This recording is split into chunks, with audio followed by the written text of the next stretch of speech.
Ladies and gentlemen, welcome to Loreweek. I'm your host, the Lore Dude. I'm gonna wait just a moment here. You know what? I want to start with something.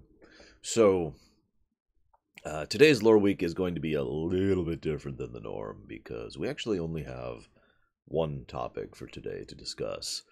And that's all we'll be talking about. I mean, I'd love to talk to you about. Let's see, what's happened this week? Let me check my notes here really quick. I'd love to talk to you about the new Warhammer 40k 4X game that's in development. I'd love to talk to you about how Square Enix is coming out with another mobile game. No, seriously, we've got Exvius, Kingdom Cross or whatever, Mobius, Record Keeper. Now we're gonna have Meli Milo. 5 active mobile games. 5. I could even talk to you about EA, although honestly, I don't actually have anything else to say about EA, to be completely blunt. Right now, all that's happening is that they are once again, that there are certain governmental bodies trying to redefine the legality of loot boxes. Although I did see that actual press conference from the gentleman and I shouldn't say the gentlemen, but the people who were in Hawaii who were talking about the predatory nature of the loot boxes thing. That was actually pretty cool. It's just weird to see politicians have some kind of understanding of what they're talking about. Forgive me for being cynical. But no, I'm actually not going to be talking about any of that. What I'm going to be talking about is music. So, you may or may not be aware of this, but I actually spend a lot of time thinking about the specifics and the particulars of my show and how I do what. You know, which background I use for which stream, or which music I use. You know, all that stuff is stuff that I put thought into. Even my outfit that I wear on that particular day. Now, I was debating which playlist, because I have several playlists. In fact, I have like a few hundred playlists. I keep my music very organized to play today for the stream. And I have several that are stream friendly, you know, all remixes or copy-wrong protected. In other words, ones that won't trigger copy-wrong problems. And so I was thinking, maybe I should do this one, or maybe I should do this other one. I don't know, maybe I should do this one. And no matter which playlist I thought of, I realized that people might misunderstand, or worse, might assume I am trying to inject some kind of political bias into a situation, which is actually the opposite of what I want to do here. And I will actually talk more about that later. But I do have to mention the very first thing I wanted to play, the very first music I wanted to play was this one.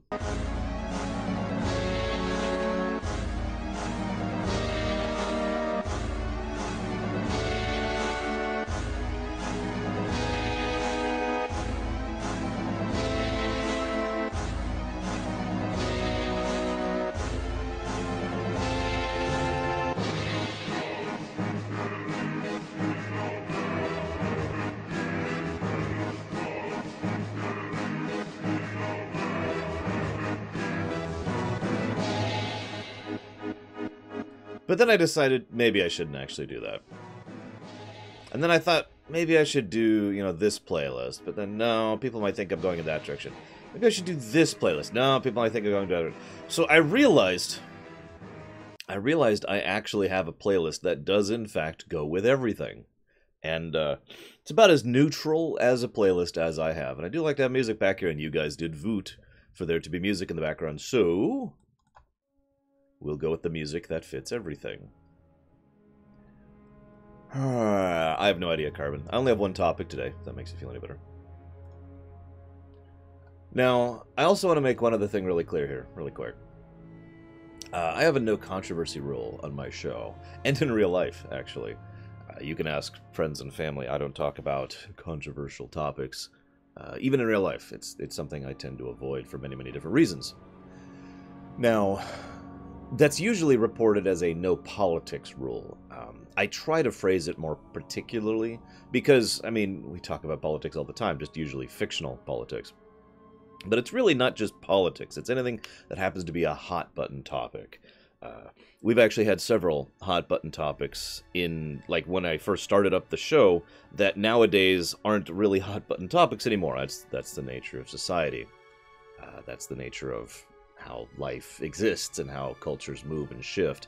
So that's why I always just kind of call it, you know, the concept of controversial topics. Whatever it is, that's something that people can't really discuss and instead tend to rant and rage at each other about. So I want to make this clear, though. About 5 or so years ago, 4 years ago, something like that, I did a Halloween stream, and I don't really know why, but I kind of lifted the no controversial topics just for that stream. I don't remember what triggered it. I wish I did. I wish I could go back and rewatch it, but I lifted it just for that thing, and it kind of became a tradition. But today, we are not actually going to be violating that rule, because this is not a controversial topic. I want to make this very, very clear. In fact, one of the biggest points I want to make is how irritating and aggravating it is that people have been trying to frame this as some kind of political battle. I can't tell you how frustrating it is seeing people who basically are on my side, who are on the side that I agree with, ranting and raging about how this is all about Trump. Now, Lord knows that the President of the United States' job is to be a nice, big, open target, to be the center of blame for many, many different things. And I don't even mean that in a cynical manner. That is literally the first job of the President of the United States, has been for, well, actually forever, ever since it first became a topic. But this is not a political issue. This is not about Democrats versus Republicans. This is not about Republicans or Democrats or anything whatsoever. Okay? This is not a controversial topic. It's actually a very simple topic, and I can prove that, and I will in a minute.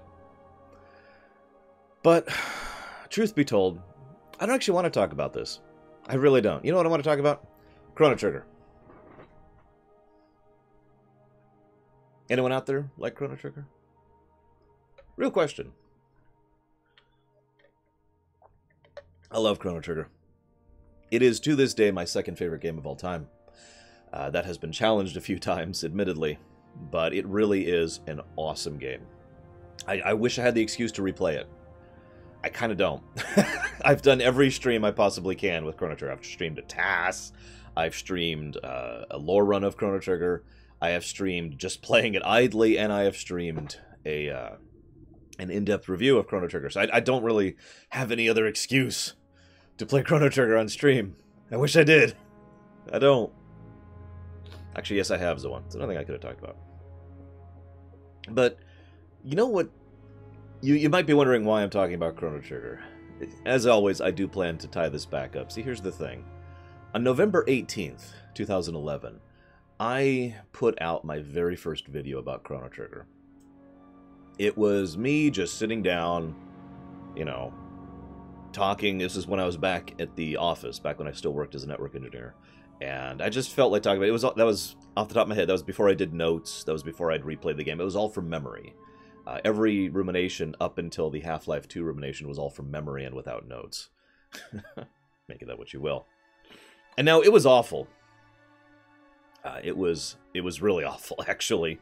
Those old ruminations, those are terrible. But it was kind of a turning point for the show.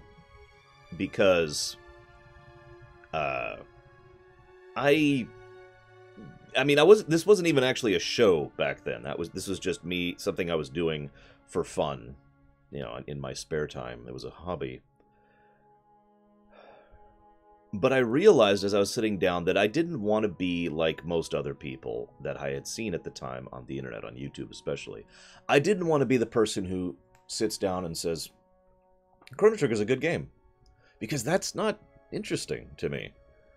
Anybody in the world could tell you that Chrono Trigger is a good game. I actually talked about this in that rumination. I don't know if you remember this, or if you've even seen that. Don't watch it. It's a terrible rumination. But I wanted to discuss why. I wanted to talk about why Chrono Trigger was amazing. And that's how this relates to this topic. Because anyone in the world can tell you about why the destruction of net neutrality is a bad thing. Anybody could tell you that. My 5-year-old niece could tell you that. I want to talk about why. I have so many things to look at. I have actually spent a fairly large amount of my quote-unquote spare time this last week, researching this topic extensively, getting specific quotes and specific dates as far as I can. Unfortunately, thanks to the myriad mess that is the legal system, it's actually kind of hard to get some specific data, so there's some places where I just have to say vague things. I apologize for this. Where do I want to start? There's so many things to talk about. Let me admit a bias. Let me admit that I am biased on this matter. That's where I want to really start. I am. Of course you follow me. They all do. Don't make me turn that off, guys. Who just donated to me?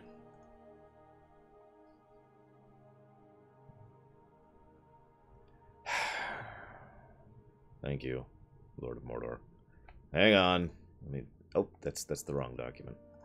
We interrupt this discussion of net neutrality to add more money to the Elder Scrolls lore run. There we go. And that actually means Elder Scrolls lore run has officially taken the lead by $1.67.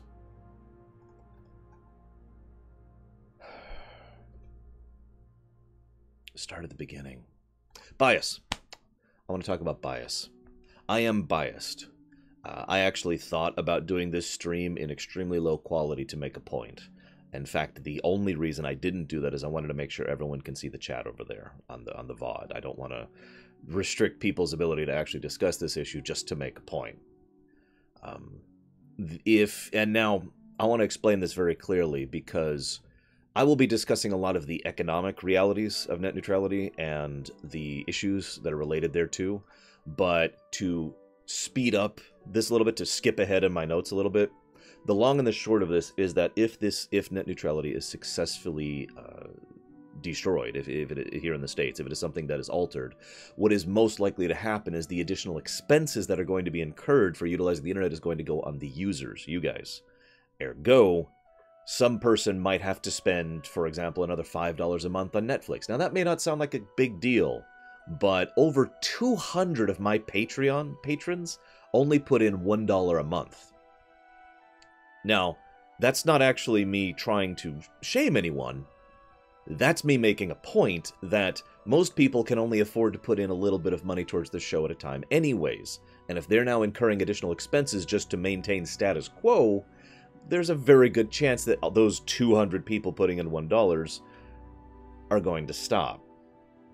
Or that I'm not going to be able to properly stream at proper quality unless it is being paid for. Or I'm not going to be able to stream or put up things on YouTube at proper quality unless it's going to be paid for, and so forth and so on. And ergo, this could legitimately destroy my job if things go particularly badly.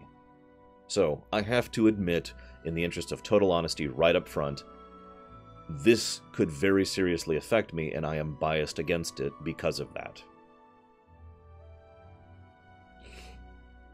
The next thing I want to talk about is my wonderful niece. Most amazing human being in the world. She is 5 years old, and she understands this issue to a degree, to an extent. I just want to make that point. I actually bothered to talk to her about it during Thanksgiving while she was here, specifically to prove this point. I wasn't actually sure if she could, but of course, she was, of course, more than capable of comprehending this concept. And when asked her opinion, when asked to discuss the issue in brief, she sat down and basically treated it like it was a quiz, because that's kind of how I was approaching it to her. And when she gave her opinion, my 5-year-old niece said that she would rather things stay as they are now than the most likely outcome happens, where net neutrality is the current net neutrality legalization under Title II is repealed. I'm not going to say that ever again, by the way. I do want to be nice and open about my information, but I don't want to say that every time. So I'm just going to keep using the word destroyed. Net neutrality destroyed. Is that okay? But that's what I mean. What they're trying to do very specifically is to recategorize the nature of regulations regarding ISPs. And I'll discuss more about that in specifics and details later. But I don't want to say that every freaking time. I don't want to say every time. I'm not a lawyer. I don't have to be specific with my word choice every time. You know what I mean every time I say net neutrality destroyed. Moving on. Let's talk about what net neutrality really is for just... let's just talk about this for just a second. Now, obviously, again, everyone can understand the basic concept of net neutrality. But what a lot of people don't really understand is this is something that was never really a part of hard rules because of the nature of how the ARPANET was first built. When the ARPANET was being constructed back in the 70s and 80s and eventually developed into the interlabyrinth of connectivity, what I usually refer to, what network engineers like myself usually refer to as trunks, the base trunks and roots of the internet, were things that were being developed purely for governmental and university purposes that later found other reasons to exist as people realized the new burgeoning market that was being crafted almost whole scale right in front of their eyes. I have actually said before that the internet is one of the three biggest inventions in the history of mankind. This is, of course, just my opinion. The other two being writing and the printing press, for anybody curious. So I consider the internet to be one of the most influential inventions in the history of mankind. The level and extent to which it invades and indeed is a part of our everyday infrastructure of livelihood is something I intend to discuss today. Water.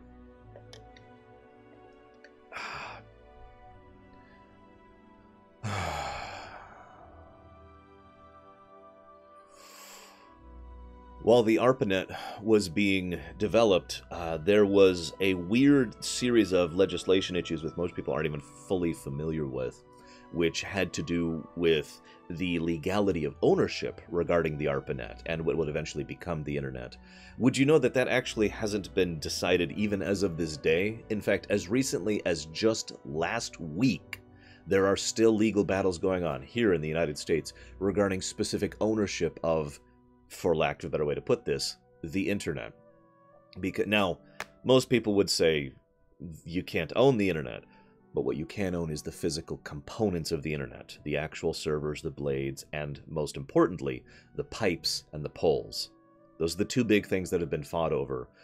It's actually one of the biggest reasons why Google Fiber has had so many issues rolling out over the past 4 years at this point, because so many different companies who currently own the rights to the pipes or own the rights to the poles have been trying to legally fight Google as far as allowing Google ability to either dig new pipes or to run their pipes along their poles, basically underground or over-air method of construction.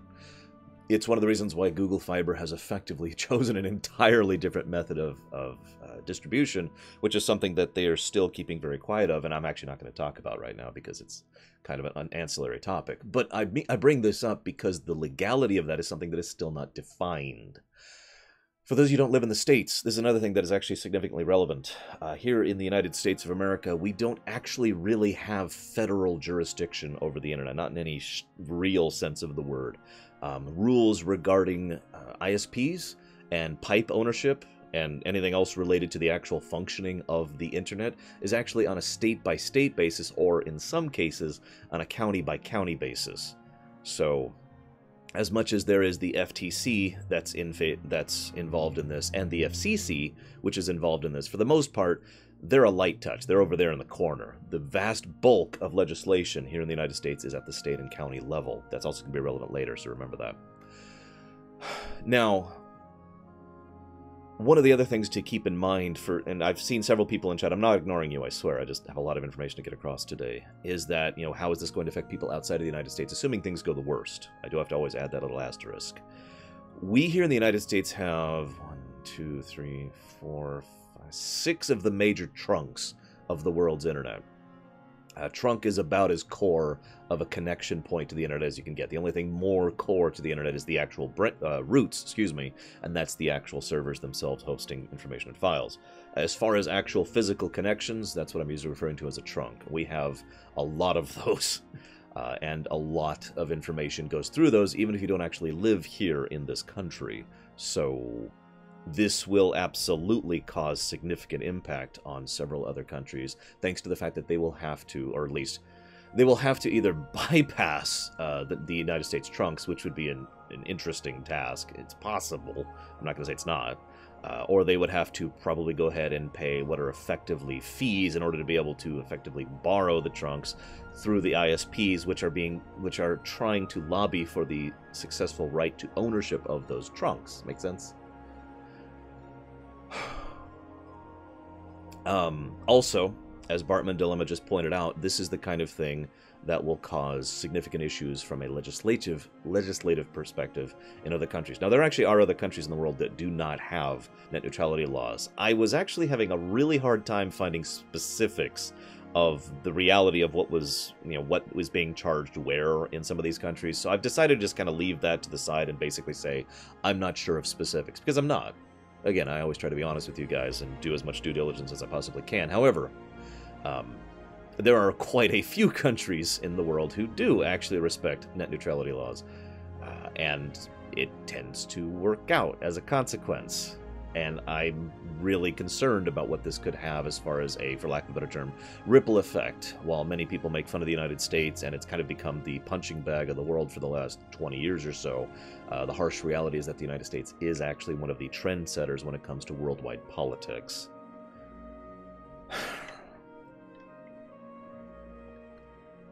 So, back in 2002, a gentleman came up with the term net neutrality, but it is important to note that we actually had net neutrality from its inception, going all the way back to the ARPANET.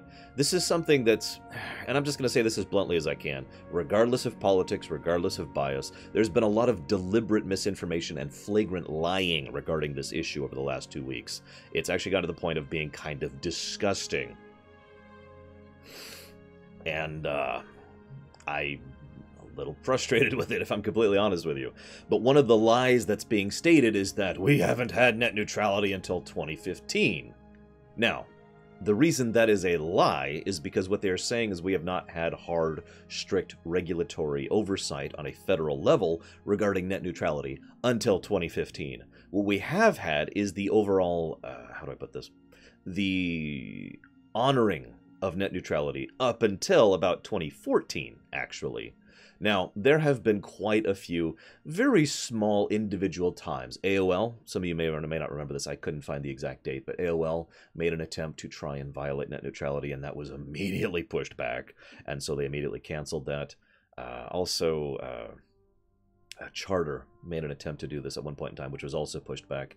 The first successful violation of net neutrality came, again, in 2014. In fact, I think I have the date for that one. No, I do not. I have the date for when that was concluded, excuse me. That was in Comcast was trying to invade net neutrality with the intent to charge more money specifically for several companies, but the one that became a nice big public one was Netflix. Now, I'm just going to take a moment. I'm trying to be nice and neutral here, but I'd just like to take a moment and drop the neutrality, for a moment, and talk about how incredibly disgusting it was what Comcast was doing with Netflix. If you ever read any of their interviews or reports back in 2014 where they were talking about it, they're like, oh yeah, we've reached a mutually beneficial arrangement with Netflix. And what it actually was, and this was a provable fact, was that Comcast basically went to Netflix and said, give us more money or else. And Netflix said, okay. And that was it.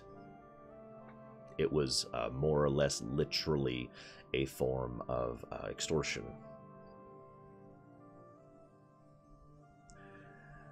Anyways, moving on. So, back to the neutral thing. So, the Netflix battle brought it into public light. And it was a fairly big issue, and it turned into a large legal battle, which I'm sure most of you are even aware of. I actually commented on this on my show back when this was happening. The legal battle was being fought and fervently by certain people. I'm going to talk about that in just a moment, or rather the thing related to that in just a moment. But what's relevant is that the initial ruling was in favor of, for lack of a better term, us.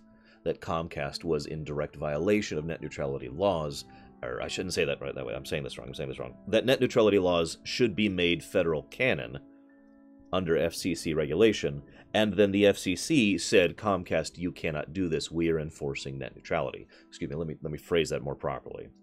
Now, Comcast, of course, took the FCC to the Court of Appeals in the District of Columbia. For those of you not aware, the Court of Appeals here in the United States in D.C., District of Columbia Circuit, is the second highest court that exists in this entire country. The only thing higher is the federal Supreme Court, which is something that several people believe is actually going to be involved in this particular round. The Court of Appeals ruled, again, I hate to use this term because this is kind of an us versus them situation. The Court of Appeals ruled in our favor and decided, no, this is something that can be done. Now, I want to actually pull out a few specific quotes here. Give me a moment. This was in June 14th of 2016 is when that Court of Appeals ruling came through. Very recently, in other words, a little over a year ago. Now, hang on just a second. Give me a moment.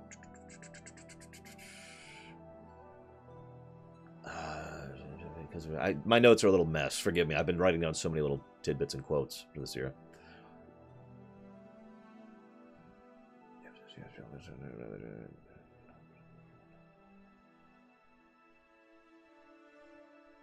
Okay, so this was... I'm sorry. I just realized this is actually an unrelated issue. I apologize. Let me actually make a space there to make that more clear. This is what I was about to quote. So that happened. June 14th, 2016. Court of Appeals in D.C. voted in our favor. The main thrust that Comcast has been using is going back to a 2008. Oh, by the way, I want to make something very clear. The reason I have been saying Comcast so much and so specifically is because even though this is a effective monopoly situation of most of the ISPs here in the United States, the one group that has been shoving more money and more effort into lobbying this more than anyone else is specifically Comcast. AT&T has been involved, Time Warner has been involved, Charter has been involved, and Verizon has been involved. However, the bulk of the share, if we're to take Europa Universalis 4 terms here, the France or the Ottomans of this particular battle is Comcast. Just think of it that way. So, back in 2008, the Court of Appeals, again, District of Columbia Circuit, because I want to make this clear, this has been something that's been argued in a legal battle since 2002. This is the 2014 thing was the first major public issue. However, this has been ongoing since, again, about 2002. In 2008, they ruled unanimously in favor of enforcement of net neutrality. However, one of the judges, who I've decided not to name, decided, and I quote, because the FCC has failed to tie its assertion of regulatory authority to an actual law enacted by Congress, the agency does not have the power to regulate an internet provider's network management practices. In other words, while he was voting in favor of the enforcement of net neutrality, he was stating that the FCC had failed to properly give an actual case, stating that the FCC could regulate ISPs. This is one of the big thrusts of Comcast thing. Now, Comcast likes to kind of ignore the fact that this exact thing, which was mentioned by this judge in 2008, was established as of June 14th, 2016. That was the big battle I just mentioned. Now, this battle is mostly about definitions. Now, let's take a quick aside here, really quick here. Let's go ahead and mention that I tend to be really vague and general about definitions, and one of the biggest reasons why, if I can just explain that really quick, is that most of the time in my life, most of the time when someone says, oh, actually that's the such and such, or, oh, well, that actually means such and such, they're not saying it to correct you. They're not saying it to inform. They're not saying it to be more specific. They're saying it because they want to feel smart. It's actually where the origin of the term technically comes, because technically you're right, but because you knew what I was talking about and you knew what I meant. There was no need to try and correct me on this just to make yourself feel smarter. However, I also have worked as a network engineer and worked around computers for, well, about 25 years at this point. So I do understand that when it comes to certain things, definitions do matter. If you're going to be working on a specific server, if you're going to try to define a particular part of code, you need to make sure you have the exact correct definition for what's going on. And unfortunately, legal matters tend to be a matter of definitions. Make sense? Therefore, that's why there's a difference. That's why I had to start calling it technically instead of technically, because a technically is when you need to specifically define something. So, I'm going to give two definitions in a vacuum, okay? Definition number one.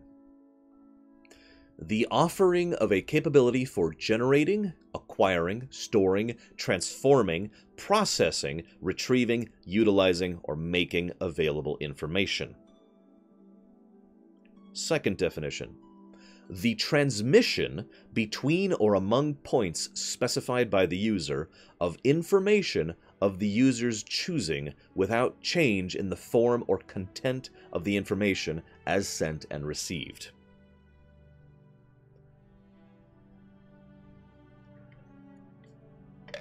You see how close those are to each other, especially when you really talk them out right side by side like that? The first refers to the legal definition of an information service. The second refers to the legal definition of a telecommunications service. Why does this matter? Because the FCC has Congress-ruled approval to rule on matters of telecommunications services. It is part of the FCC's jurisdiction. It is, in fact, the primary thrust behind why the FCC was able to, again, back in 2014 through 2016, I remind you that was about a 2-year legal battle, was able to enforce the current status of net neutrality upon ISPs, because ISPs, Internet Service Providers, if you don't know what that means, were ruled as telecommunications service. I'm going to read this quote again real quick for you, just to make this clear. The transmission between or among points specified by the user of information of the user's choosing without the change in the form or content of the information as sent and received. Make sense? Comcast. I hate calling them out on this, but it really is them pushing the bulk of this. Comcast has been really, really pushing that ISPs are information services.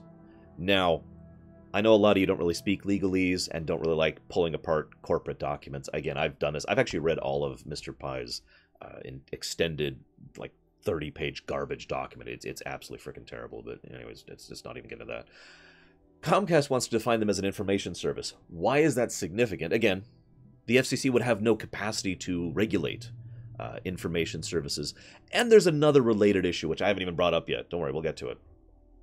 But I'm going to lay this down. I'm going to just break this down for a moment to layman's terms. Okay, you ready for this?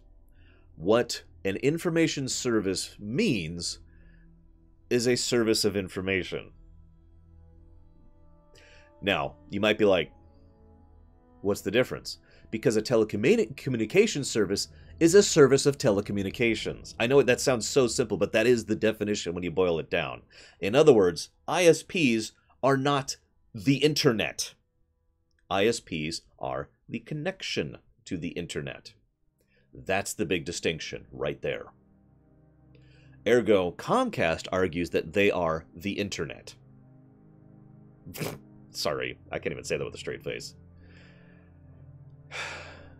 And that is the main thrust of their entire legal battle that's been happening all this year, actually. I've actually been following this semi-idly. The main, where was it? I got a date here somewhere. Yeah, May 1st, 2017 is when the legal battle really started getting going. Yes, Comcast is on the court.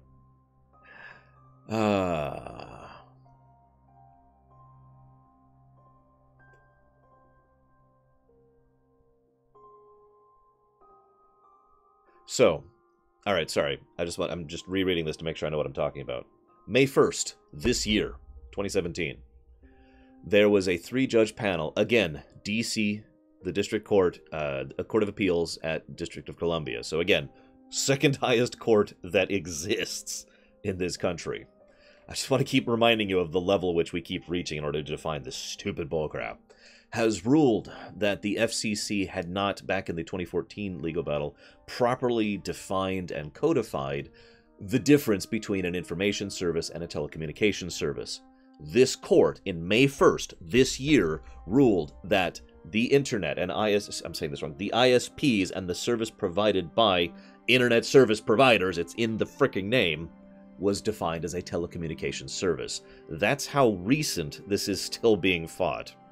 Now, of course, you can't reappeal without going up a step. If you've already gotten to the Court of Appeals, you have to go up another. That's the nature of it. You can fight at your tier of judgment, of courts, until you hit that tier's Court of Appeals.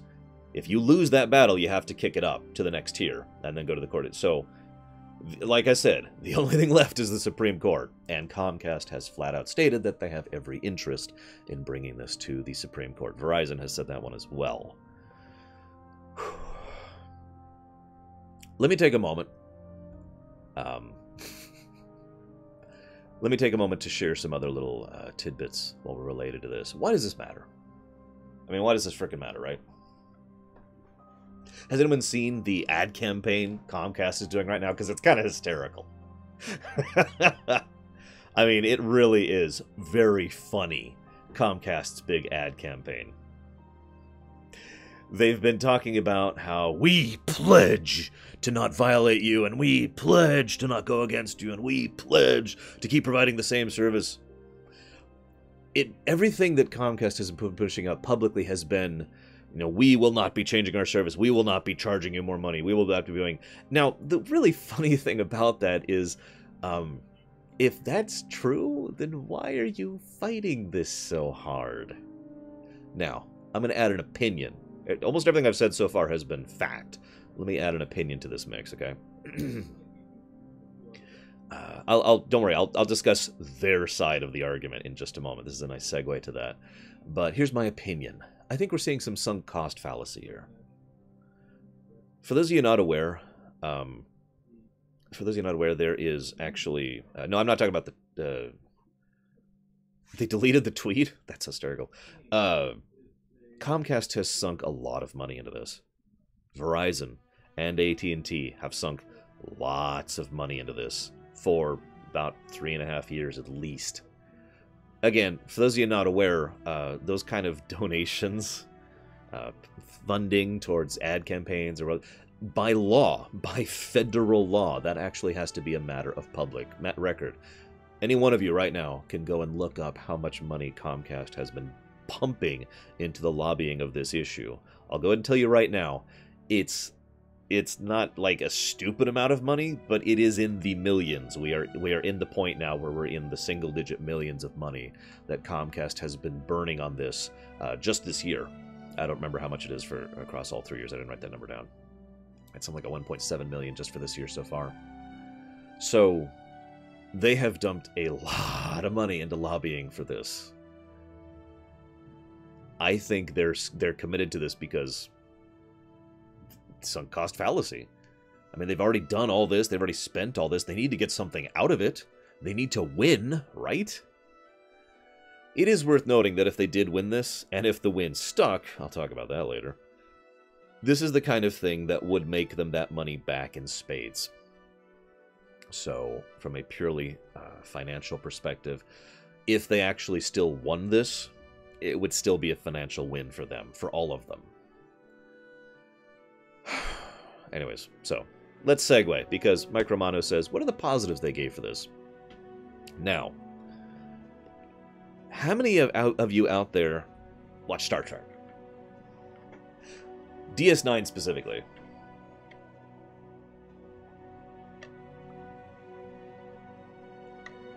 If they lose, they're just out a few $1 million.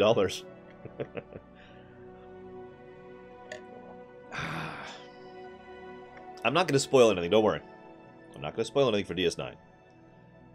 Because it's part of the premise. I can't spoil this without you not even knowing what DS9 is.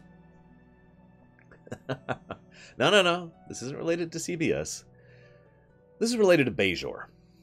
Now, I know this sounds like a weird parallel. I legitimately spent some time this morning sitting and thinking about the perfect analogy. I was originally going to use some real-life analogies, but then I realized Bajor is just the perfect analogy for what I want to say here. The single biggest argument that has been leveled is that... hang on, let me actually rewind. Let me rewind just a second. Let me just go ahead and say that there are no possible positives that will come if Comcast wins. Let me just say that bluntly. No, seriously. There are no possible positives that can come from that scenario. The best case scenario is that if Comcast and Verizon and AT&T and Charter and Time Warner, who again have sunk literally in the millions range of money onto this issue for the last 3 years, do nothing to recompensate that money. That's the best possible outcome, is that things stay as bad as they are. I spend $230 a month on internet. Oh, welcome. Pay close attention. Hopefully you'll learn something.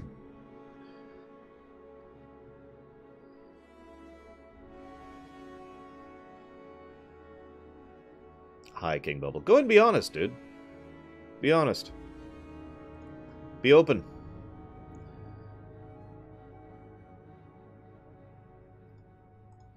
Be open. So again, the biggest argument that is usually leveled is, we won't actually do anything bad about this. We won't try and throttle people. We won't try to do what we have already done. Again, I remind you that Comcast has already shown exactly what they can and will do in violation of net neutrality. That's what started this particular legal battle 3 years ago. Now, $230, Anthony. Sorry, I was in the middle of a point and King Bubble kind of interrupted me. By the way, thank you for the donation, King Bubble. The point I was trying to make is that things aren't exactly good now. Charter, AT&T, Verizon, Comcast, and Time Warner. These 5 companies own the ISP industry of the United States. The market share they have is actually insane. It's something like 87%. That's an absolutely ludicrous market share. Comcast alone has 23% market share of the internet providing here in the United States.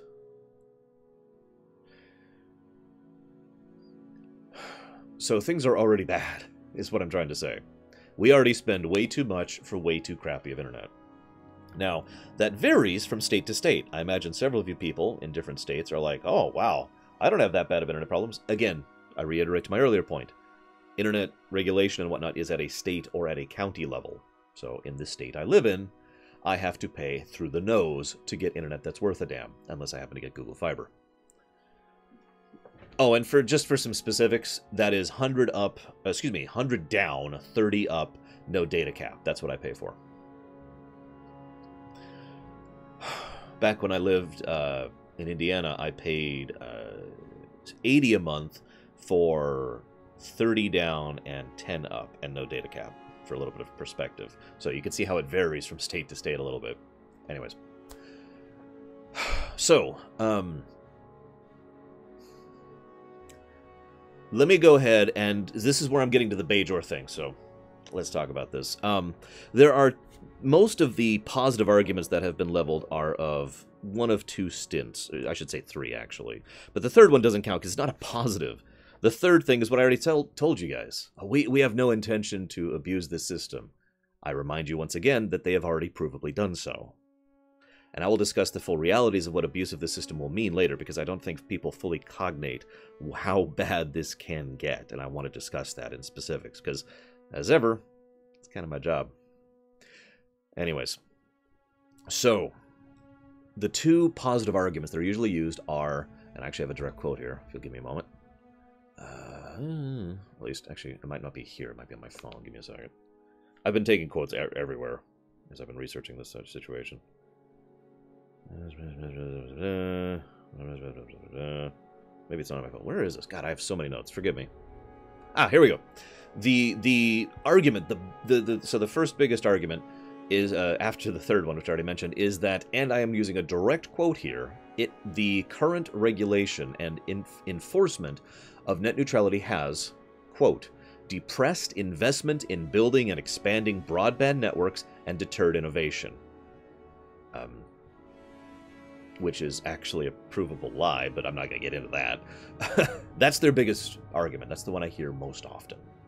That we're going to encourage the free market, that things will be so much better, that all these other companies currently can't get into the broadband, can't get into the industry, that this monopoly only exists because net neutrality has been enforced. Now, as I said, there's several ways I could prove that that's a lie, but let me just stick to the easiest way I could prove that that's a lie. That would be because it wasn't until June 14th, 2016, that the regulation that he insists is throttling the industry came into existence. Again, I wrote that date down, June 14th, 2016. A little over a year and a half ago. Excuse me, a little under a year and a half ago. But that is what has been, again, I quote, depressing investment in building and expanding broadband networks and deterring innovation. Now, I do want to define this. I've been doing a deep dive on this like all week, so forgive me for really rambling on this one. What he means by deterring innovation is the idea that we want to be able to sell people the right to fast-track internet, right? You want had priority access to, Netflix, for example. That was the whole benefit of them charging Netflix money, was so that they would have better internet through Netflix, right? Again, this is effectively a lie, because let me explain this in a really simple analogy. Here's your total pipe capacity. Here's your total bandwidth, okay? Now, what Comcast has been doing for all of its existence, really, is they have been throttling this down to about here. Now, they're not actually really... like I said, the legality of them being allowed to do that has been a matter of debate since 2002. However, I guarantee you, because this actually used to be part of my freaking job back when I worked as a network engineer, every month or 2 or 3, usually about once a quarter is more accurate, I would have to call up AT&T and Comcast and say, "You're throttling us." And they would say, "Oh, well, it might be on your end." And I would say, "No. I am actually working at a data center. I have access to all the information I need. Here's this proof, here's this proof, here's this proof. You're throttling us." And it was always this whole runaround, and then finally they would unthrottle us. Or actually, to be more accurate, they would unthrottle our customers, because we were a data center, not actually providing anything ourselves. So this whole fast track thing, there's no up from this. It's not like they're going to push the internet up like this. They're not going to push up your bandwidth. What they're going to do is to push the bandwidth down, and then for Netflix, push it back up to what it already was. That is, and this is not opinion. This is not me trying to sully the issue, okay? This is the reality of what is being attempted here with this whole fast track mentality. This is the innovation that they keep referring to. This is the... they've used a bunch of buzzwords about this, but it's all about, the creative usage of the market and the expansion of new pricing options and all that fun stuff. Everything they're talking about with regards to positives as far as actually increasing, basically bettering the industry, this is what they're referring to, okay? Excuse me. Now, the second most common positive I hear, yes, I do, so on. The second most common argument I hear is one that I personally find hysterical. This is where we get back to Deep Space Nine. Forgive me for taking so long to get around to it. The second most common argument is the idea that,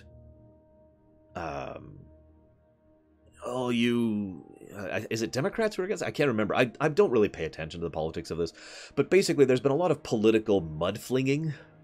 And the idea of, oh, you're only supporting this, you're only against this because you're an Obama supporter, or you're only against this because you're a left-wing or a right-wing, or whichever wing it is. I don't actually care. Don't tell me. But it's so alarmist. All these people are talking about all the horrible stuff and all the end of the world, and it's not like these companies are immediately going to do horribly bad things. That's the second argument. That just because they will be allowed legally to bilk us in order to recompensate for their millions of dollars lost, they won't. Or I should say they might not. They're not necessarily going to do all that stuff. Right?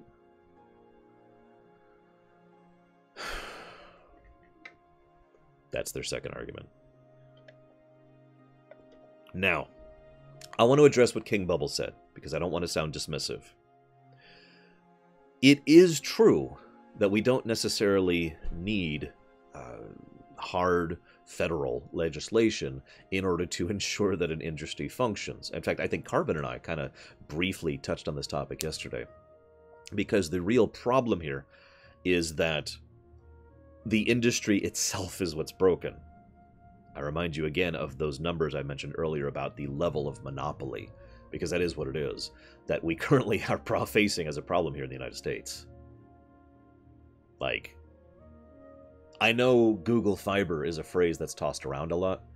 Let me make it very clear that the number of people who have access to Google Fiber is such a minute percentage of the total amount of ISP being provided in the United States that it is not actually a percent. It is less than 1%. There are only a few cities, and even in those cities, it's only a few areas. Just to give you an idea, that's how most non-major company ISPs are. Like my dad, for example, who lives out in the middle of nowhere, does not actually have internet that is being provided by any of the big names.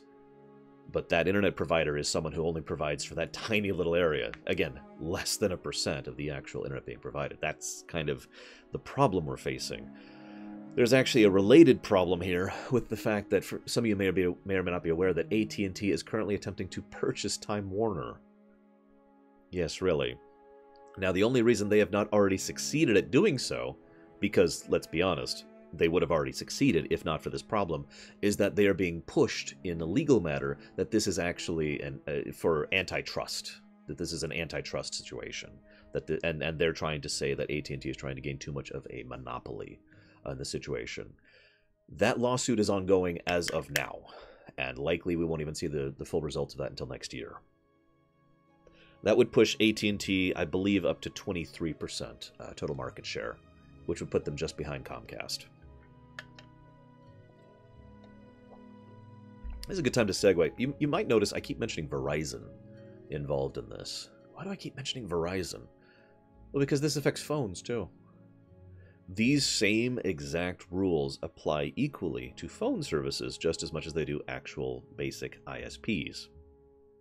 And a lot of the fast tracking or data plans or data packets, or you pay additional money to have access to such and such companies or such and such services, is something Verizon would like to start doing with regards to their phone service, not just the internet providing.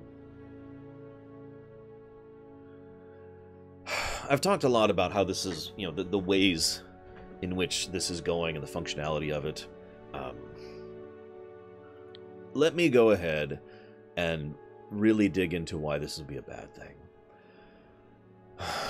Now, the thing I most often hear is entertainment. Now, obviously, I care about entertainment. It's literally my job. But the most commonly heard thing I hear talked about is the idea... Oh, I didn't bring up the Bajor thing. I'm sorry. There's so much to talk about. Forgive me. Let's rewind a little bit. Let me go ahead and address another positive. Now, this has not been put forth by Comcast or Verizon or AT&T or anybody in Capitol Hill or anybody in the FCC or the Judges Circuit. Nobody official has been mentioning this positive, but I've heard several people mention this positive. And in fact, King Bubble is kind of mentioning it, although I don't think he means to. See, in God's name. Sorry, there's something going on outside. So, as I said earlier, Mugen, I only had one topic today. What in the world? There's...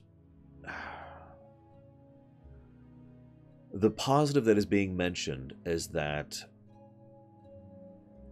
this could lead to basically a destruction of the existing internet market industry, and that this will be so bad that this will be just as bad as we are afraid. And again, that'll be the next topic I talk about.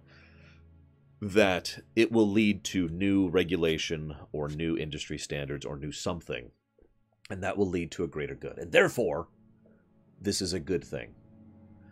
Let me go ahead and say that that is a valid perspective. Let me go ahead and admit that. However, I have never actually seen someone argue that properly. This is where we get to Bajor. It has been posited by fans and in universe in Star Trek that the Cardassian occupation of Bajor was a good thing. You probably already see where I'm going with this. The idea that the occupation was terrible and damaging and horrible. And I have a hair itching my nose. But it strengthened the Bajoran people. It gave them a sense of unity. It allowed them to come out of the occupation stronger and more powerful and more, culturally diverse, blah, blah, blah, of a people than they'd ever been before. Now, whether that's actually true or not is another matter of debate. But the base flaw of that mentality is that it's always posited as though the Cardassian occupation was a good thing. And I think that is a deliberate misnomer, a deliberate lie. I'm just going to say that as bluntly as I can. Forgive me for quoting myself here. Whatever does not kill me does not make me stronger. I make me stronger by refusing to let it kill me. the Cardassian occupation was not a good thing. The Bajorans becoming stronger in resultant to this horrible, tragic thing, that was a good thing. But you cannot look at me and argue in any way, shape, or form that the Cardassian occupation itself was a good thing. Just because good can come from bad doesn't make the bad good. And it's also worth noting, there's quite a few situations in which bad is not followed by good. I can name many examples of that in real-life history.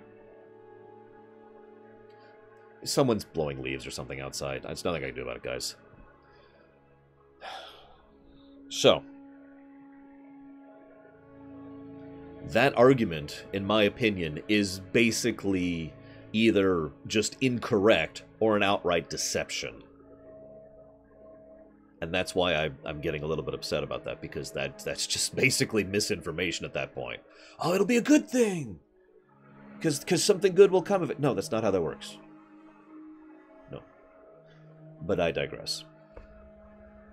Let's go ahead and talk about the realities of how bad this can actually be. Let us talk about... So, most people, when they're talking about this issue, they talk about it with regards to entertainment. In fact, the biggest thing that is brought up is Netflix. I myself have mentioned Netflix several times because it has already affected Netflix directly. However, while that is very important, and I am certainly very invested in entertainment when it comes to... I mean, can you imagine what this would do to Twitch or YouTube?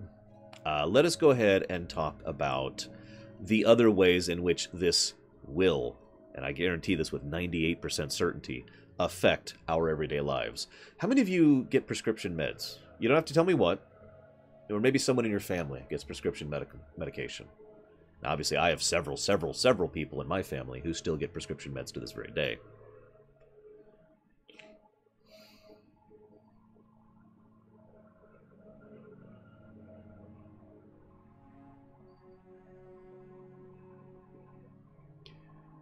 Now, do you know how much the medical industry sits on the internet? I'll go ahead and just spoil it for you. A lot. A lot. I mean, I'm not even talking about just hospitals. I'm not even talking about the actual doctors and whatnot. Do you know how much pharmacies require the internet to function?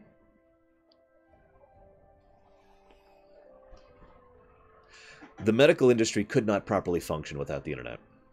I'm just going to say that bluntly, at least here in the States. Everything I'm saying is state-specific, by the way, just to make that clear. Obviously, because this is a state issue. But the medical industry here in the States absolutely relies on the internet in order to function at all. Now, I want you to imagine that the prices for all that goes up. Why? Well, because Comcast or whomever decides to start charging a little bit more money to various big label companies like, say, Walgreens, for example, in order to have, you know, priority internet or whatever the hell they want to dress it up as. Basically, again, extortion, right? The way this works is that I know a lot of you understand this, but probably don't think about this on a day-to-day basis. Anything you might think, oh, good, cost them more money, but that's not how that works, because anytime companies charge each other more money, they pass that additional charge down to you. It gets pushed down and down and down until the point at which the additional expense that is necessary in order to keep this additional internet functionality would be passed on to the customer. Okay? I mean, that's fairly logical, and again, I imagine most of you understand this, even if you don't think about it every day. So that might not affect some of you, because you have health insurance, right? Except that additional money that the health insurance companies are paying to the medical companies, to the pharmacies and whatnot, is then going to come right back down to you, and your insurance premiums are going to go up. This is going to have an extensive trickle-down effect with regards to that. This is one thing. How many of you have or know anybody who take out loans or use credit cards from a bank specifically. Bank loans and bank credit cards. I mean, you already know where I'm going with this because I've already laid this out. Do you know how much the bank system here in the United States absolutely requires the internet to function? In fact, here's a fun one for you. Anybody out there pay for stuff with a debit card or a credit card? Because that's using the internet. That is specifically using internet that is actually paid for by banks for the most part, or actual credit unions. There's actually a whole series of stuff, which I'm not going to bore you with, about exactly how credit unions have to do a whole bunch of jump roping just to be able to let you swipe your card at Safeway or whatever. Now imagine Comcast or whomever decides to charge a little bit more to those banks or those credit unions to get that fast track. I bet some of you have actually already experienced this. I'm not going to pull out my credit card because I don't want you to see my credit card number, but how many of you have that little chip? Little chip under it? I forget what it's actually called, but it's another thing rather than swiping. You insert it. You know what I'm talking about? No, I'm not talking about ATMs. I'm talking about... Right? You know how that takes a little bit longer than the swipe to process? Well, the specific reason why is because more information is being conveyed. It's basically sending, to break it down to its most base level, it's sending larger and more data packets through that McDonald's or that Safeway or that Subway or whatever's internet. Now, some of you may not remember that or be aware of this, but those companies had to pay a little extra to do that. That's already a thing. They had to pay to basically improve their internet connection in order to be able to service that. And even still, it's a little bit of a delay. So where do you think that's going to come back down to you? Well, this is going to be a little less obvious than the medical thing.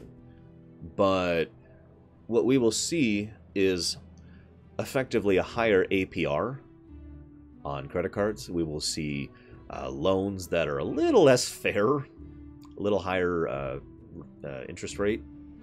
And there's a fairly good chance that we'll see bank fees going up a little bit. And it'll all be fairly small because, you know, they just need to increase the fees across the board in order to be able to cover this additional cost that they are now paying to ISPs in order to provide this.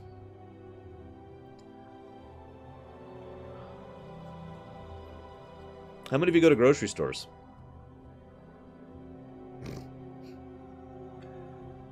Do I need to keep going? I mean, do I?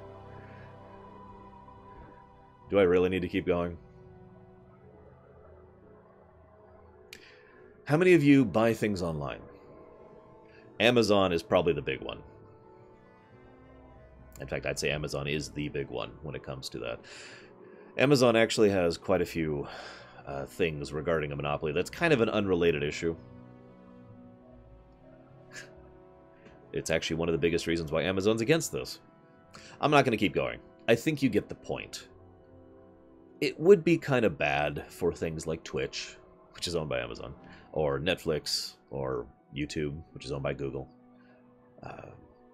But the level to which this can affect every single aspect of our everyday lives is actually kind of scary. And that's really the point I'm trying to make here.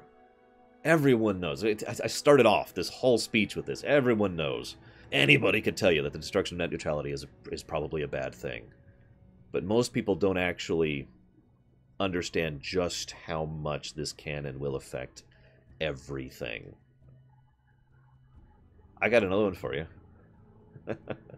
You realize that they could, and this has actually been something that has been posited forward as a plan that was canceled back in 2014. They could charge more money for government agencies to use internet access. Because they have government contracts. That's how they kind of do a slightly separate thing. But they have their own little government contracts to provide. And it's not like the government provides the internet. They still go through companies like Comcast or whatnot. So, I mean, again, do I need to keep going? Now, let me make one other thing extremely clear, because I really, really, really want to make this clear. There is no fast track, okay? This is not a situation in which there is going to be a positive outcome from this. It's not like our internet is going to get better. It's not like we're going to get better service. It's not like we're going to have unthrottled connection or they're going to reinvest in the industry. That's not going to happen, at least not when it comes to the major monopoly holders, which I've already labeled like 15 times. What they want is to charge you more for what you already have.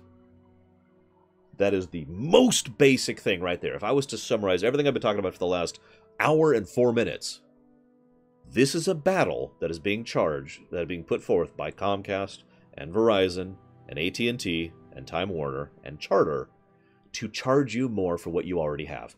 That's what they want. Period. The end. Very basic.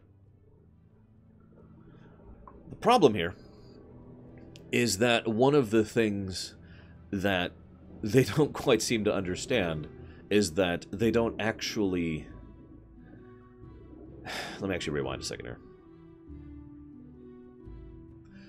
One thing I've heard before is that, oh, you're talking about all this doom and gloom that could happen. That's not going to happen. King Bubble's even been saying that in chat. First of all, I hate to repeat myself, but we've already seen bad things happen. Who here has heard me talk during Loreweek about pushing the bubble? We've talked about it with regards to Bethesda, and we've talked about it with regards to EA within like the last month and a half. On the off chance you did not hear me talk about that, what corporate America does, again, can't speak for other countries, but what corporate America does is they push the bubble. They try to push the customers as far as they can. And usually, they can push quite a ways. Occasionally, it will burst. And then they'll have to rewind. They'll have to be like, damage control. EA, and many other companies actually, are actively going through a process of damage control right now. Because when they were pushing the bubble with regards to the loot boxes, that bubble burst. So if one of the idea of the argument that this might lead to good things or that this won't lead to greed flies in the face of reality, at least, again, here in the States. Maybe other countries can actually have a lack of net neutrality and make it work. I don't know. Like I said, I was actually having a really hard time finding concrete information about that. But what we have here in the States is companies that push the bubble. I guarantee you, if they win this fight, they won't do anything overt. Not at first. They'll probably do the things I already told you about. Banks, pharmacies, medical industries, and government. Stuff that we won't even notice. I mean, we'll notice it because our prices will go up, but we won't know why. And then later they'll push it more. And then later they'll push it more. It's actually, it's not even really, I mean, it is a greed thing, but the very concept of pushing the bubble is actually just human nature. Anybody who's taken care of a child knows exactly what I'm talking about. It is a child's nature to push as far as they can until they find out where the limits are. Right? Just 5 more minutes, Mom. No, now. Okay, that's the limit. So then they come in. I mean, this is very basic human nature when you get down to it.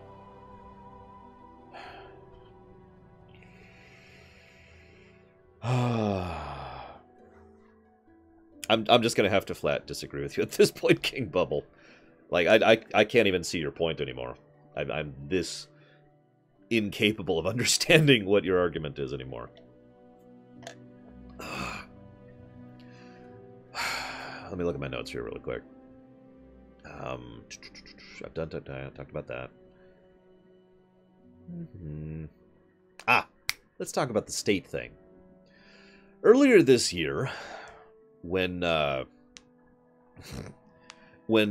this battle really started being fought, this was in June, I believe. Although, again, I was really having a hard time nailing down specific dates because legal system. Legal system gets worse in the States the higher up you go, too. It's just aggravating. Anyways, so obviously Comcast has been fighting this and trying to push additional directions.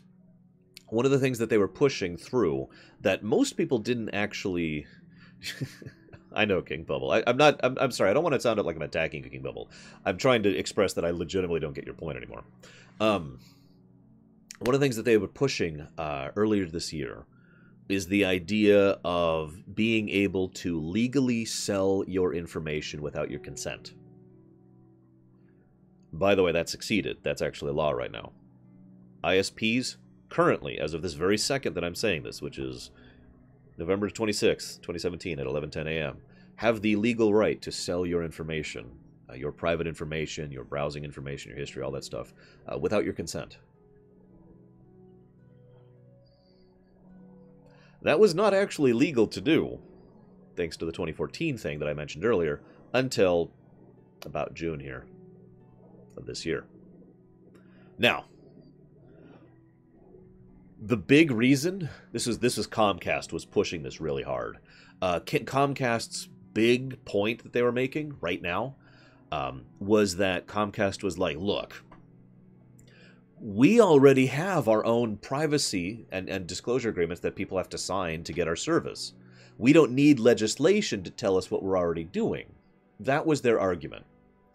Again, I reiterate that that is a bit of a fallacy, and in fact, it's a bit of misdirection. It's one of those, if you don't care about succeeding, why are you spending so much money and time and effort in succeeding? So again, flat-out fallacy, but moving along.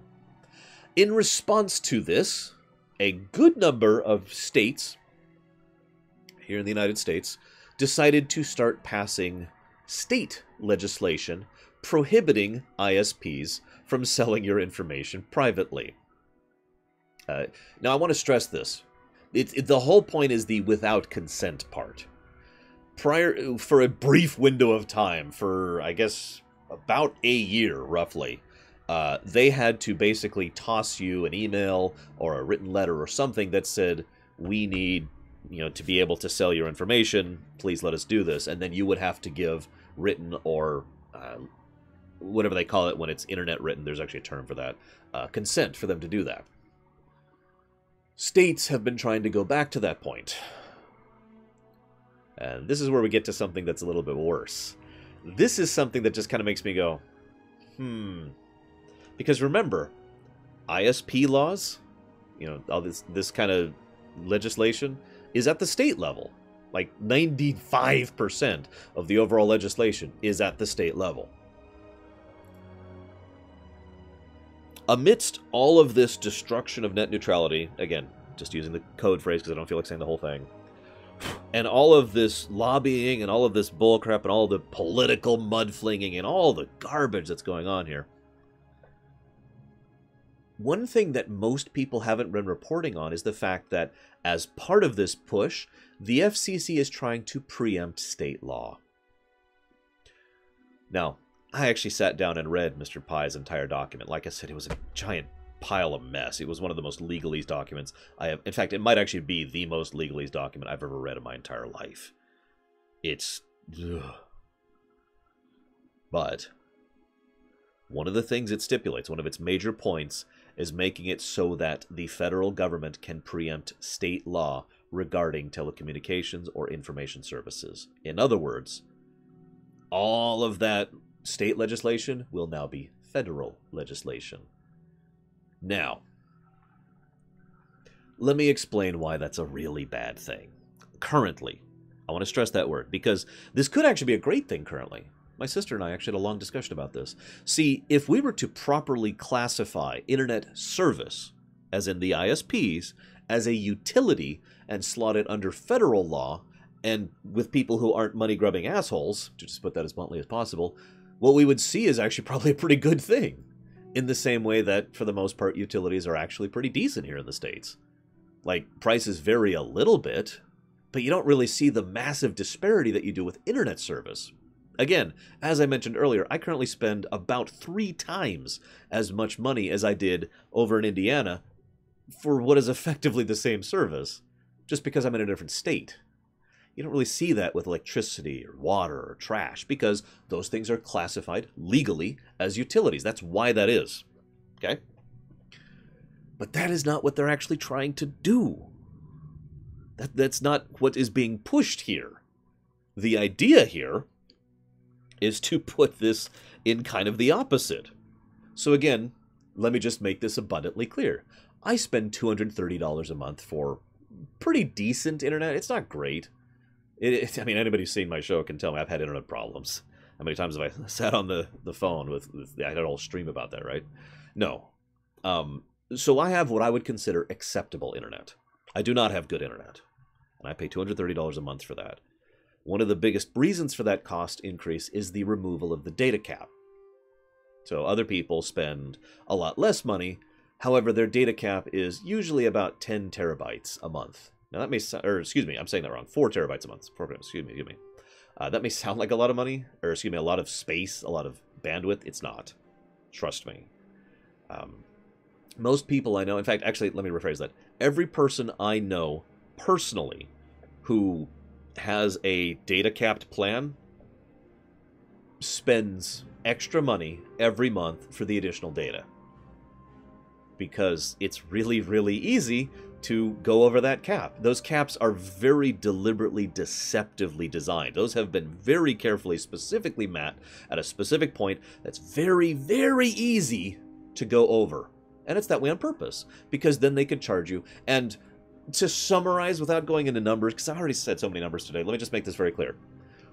The amount of money you pay for that initial data cap is a fraction of what you pay for everything you pay over it. In other words, the amount of money per gigabyte, let's put it that way, is way more when you go over than it is for when you're in it.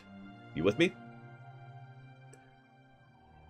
So, I'm going to use the state I currently live in because this is one of 13 states here in the United States that have the worst internet providing state laws in the country. Okay, King Bubble. By the way, I know you said something earlier. I'll scroll up and read it. Just like I'm just kind of on a roll. I don't want to interrupt myself. Forgive me. Under the current circumstances, if state and county law is preempted, and this is being pushed in favor of ISPs, which is the current environment with the current people in charge of both the FCC and the FTC, what will happen is what I have every day will become the norm in the entire country. Because now it'll be at a federal level. Now data caps will become a federal law.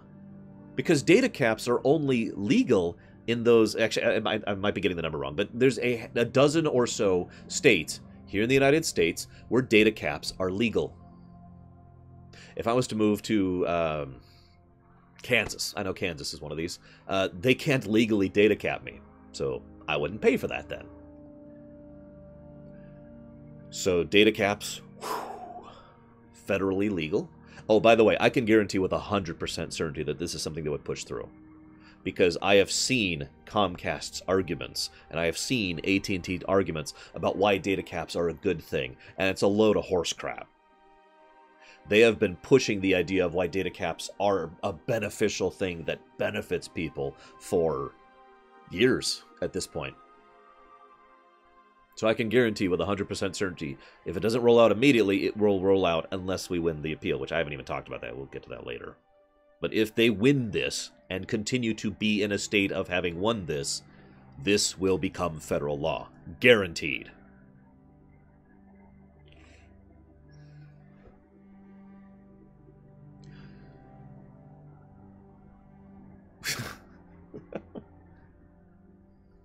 Now, it is worth noting that does not mean companies actually...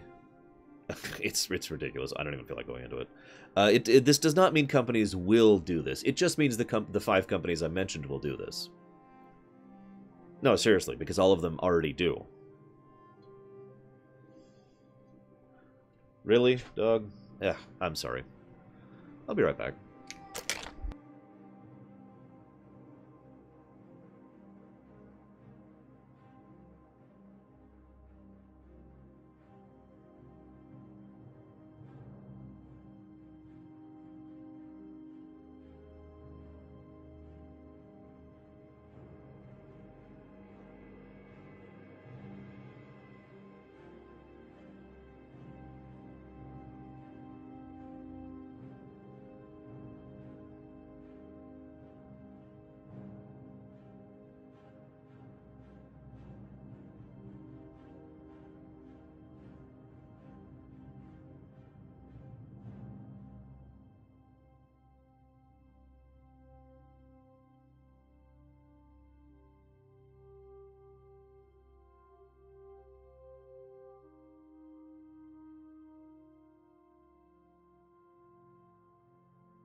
That is the monopoly problem I mentioned earlier, Tigzar. Where I live right now, I have one choice for internet. No, seriously, one. Comcast, that's it. It is my only option.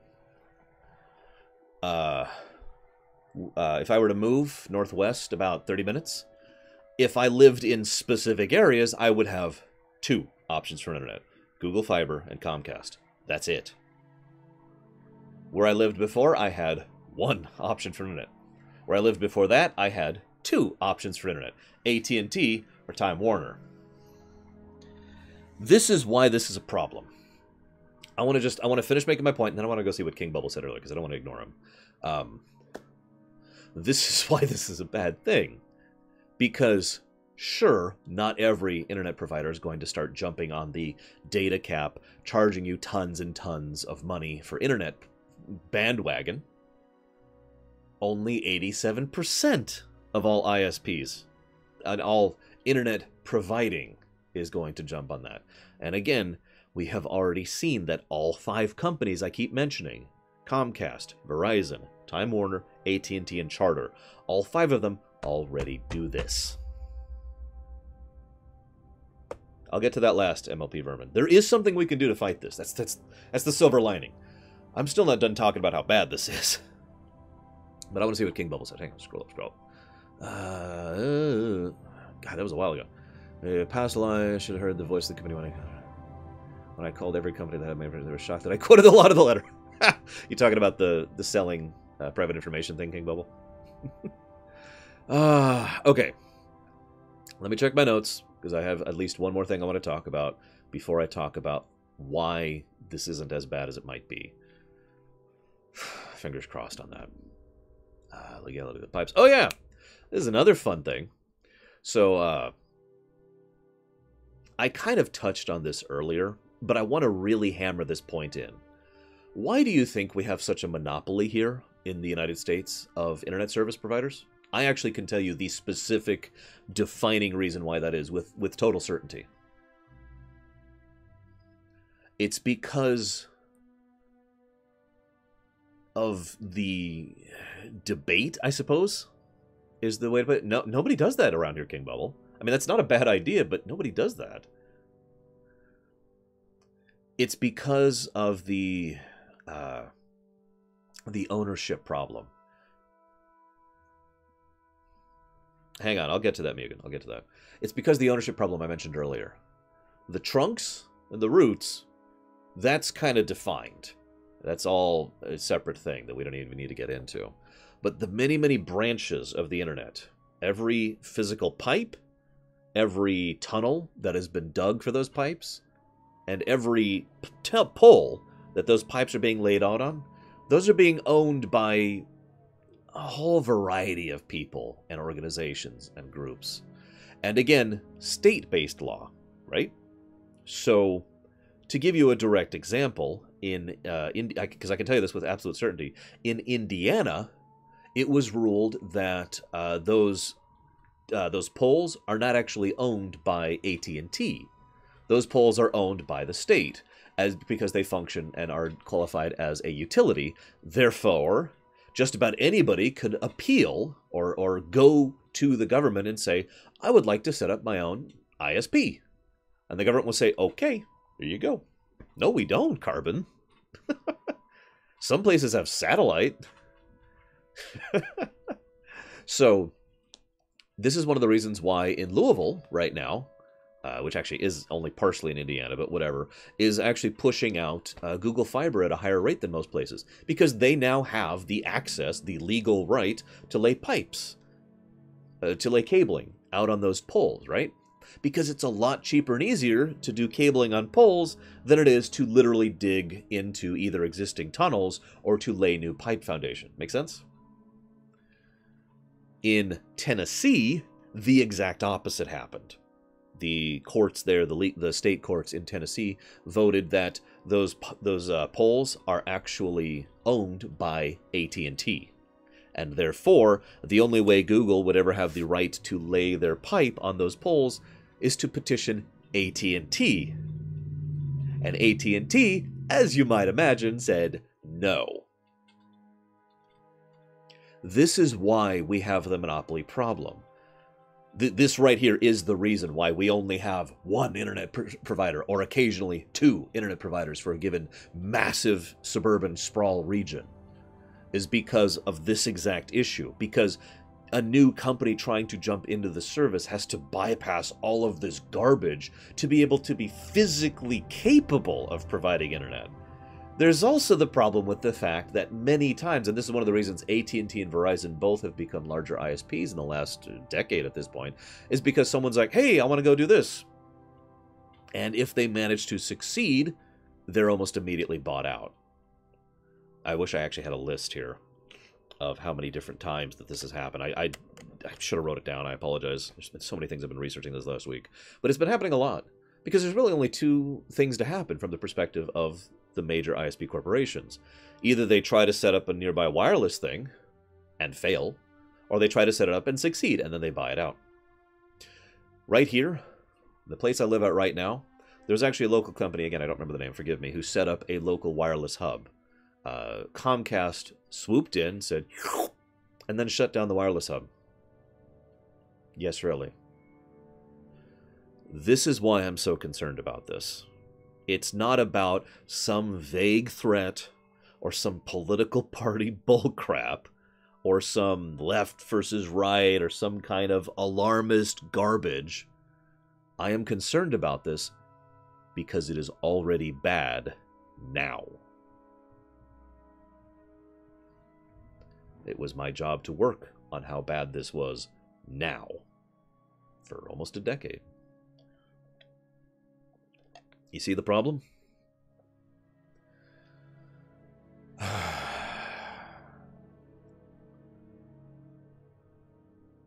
Now, I think I'm done talking. Hang on, I'm just looking at my notes here. Oh, I got one more thing to talk about that. It wasn't Court of Appeals MLP, so they still have one more place to go to if Google decides to fight that legally. I don't know if they will.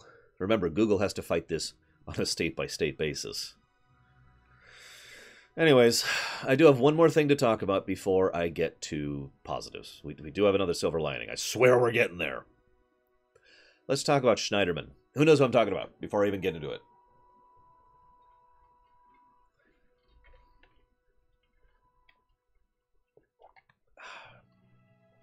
So, established several years ago, the FCC had actually the FCC and the FTC and a few other government agencies basically set up some surprisingly well done things in their own websites that basically allow people to have their voice heard. Now, let me just go ahead and take a segue for a moment to say that I think that's a good idea. Now, Lord knows that this is the internet, and I know just how toxic and bad the internet can get. No, seriously, I really do. I have seen how incredibly horrible the internet can get.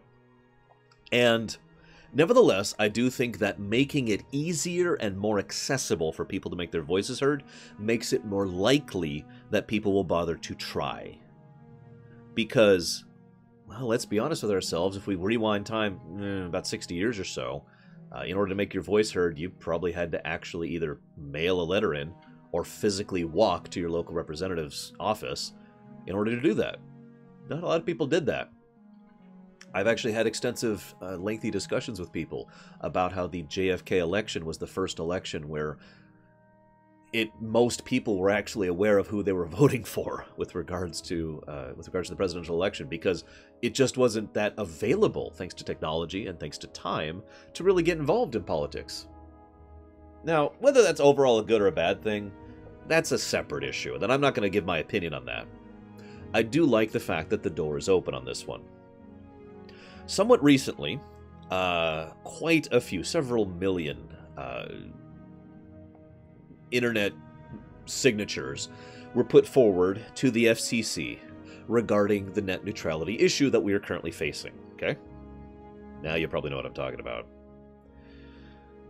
About, I think it's 95%, I'm sorry, I've had to remember so many numbers. It's 90-something% of those were people who said, I am in favor of net neutrality. Please let my voice be heard. Here's where I live. Here's the state. Here's my jurisdiction, blah, blah, blah. Please vote in favor of net neutrality. please go in favor of net neutrality. And then there were roughly 1.7 million people who bothered to go out of that. The overwhelming majority, actually, of the actual petitioners said they were totally in favor of net neutrality being destroyed and teared down, and it'll be awesome. Then people started looking into that a little bit. And turns out that there were some strange similarities in a lot of those 1.7 million. As in, almost literally the exact same comment pasted over and over and over. So, certain regulatory bodies decided to go ahead and look into this and found out that they were bots. Now, I know what you're wanting me to tell you. You're wanting me to tell you, oh, who did this? I have no flippin' clue. And that's the problem. Because the investigation into this has been ongoing and actively hampered by the FCC. Now let me make this very clear. This is a two-layer issue. Because number one, this is a problem of an organization stonewalling a police body in an investigation on what is effectively an attack. This is actually something that is legally qualified as an attack. This is something that is a problem. It doesn't... you see, this is the first layer. It might not be the FCC. It might be just some guy who decided to be funny one day. I mean, that's how frickin' script kiddies are, right? It might be someone from another country. It might be a particular... or Comcast, excuse me. We don't know. Because we are being hampered from finding out why, or what, or details. We're reaching the point where there's actually going to be a court-ordered... oh, I forget the exact term, but basically I now have the legal right to confiscate your physical computers in order to investigate this issue. The second layer of the problem is that all of the arguments about this have been murkied and smeared around by politics. And now I want to quote something for you. And I quote, Schneiderman's so-called investigation is nothing more than a transparent attempt by a partisan supporter of the Obama administration's heavy-handed internet regulations to gain publicity for himself.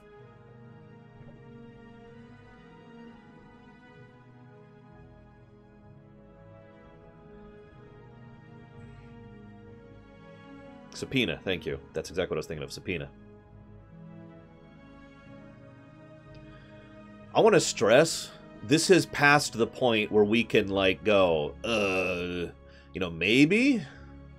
Maybe they're making this up? Maybe this is politics?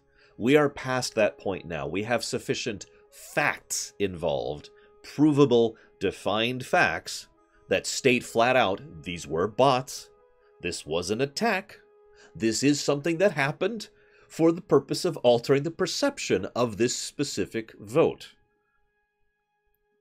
And this will be a vote. There are 5, I think, FCC commissioners. They will vote on December 17th, I want to say, on this matter. 2 of those commissioners have flat out said, we're voting no. We're in favor of net neutrality. This is stupid. Several of these people have actually gone out publicly and said, we are on your side. They're not actually on our side. And that brings me to the silver lining, as weird as that may sound. Hi guys, my name's Loreweek. I'm very cynical, and I'm a little bitter. But I have a lot of experience with how real life works on many levels. And this is actually a fight we have a lot of ammo on. We have a lot of backing that makes it possible that we will win this in the immediacy, and very likely we will win this in the long term. Do you know why? It's not because of morality, or ethics, or decency, or anything, actually, like that. It's because of the fact that many people, and this is something you guys can do, by the way, many people can have their voices heard by representatives and by congressmen and by FCC commissioners. Those people's careers Those people's careers rely on us. Like it or not, for good and for bad, our country is the kind of country where our government has to listen to the masses. Enough people make their voice heard unilaterally on an issue, they will pay attention. Not because they care, not because it's right or because it's wrong, but because they want to keep getting their paycheck. Those senators have a very cushy job. I've actually looked into this. Some of you may not be aware. I actually was trying to become a senator once upon a time in my life. No, seriously. I did a fairly large amount of looking into it. A senator has a really, really cushy job. Senators and congressmen both, or excuse me, senators and representatives, excuse me, I said that wrong. I should have said representatives and congressmen both, are the kind of people who have to listen to this because they want to keep their jobs. They can be ousted. Most people don't actually know about that. You can actually kick a representative out ahead of their term. And it's happened. As Friend Oka points out, the last few times, because by the way, this is not the first time we fought this battle, or the second, or the third. Every time we have fought this battle, we have won, because this is an us versus them situation, because a lot of people bothered to make their voices heard. And they have to listen to this. This is also true with the FCC commissioners. They can and will be kicked right the hell out of office if they upset enough people. This has actually already happened. We have a second thing on our side. Corporate greed! I'm being 100% serious.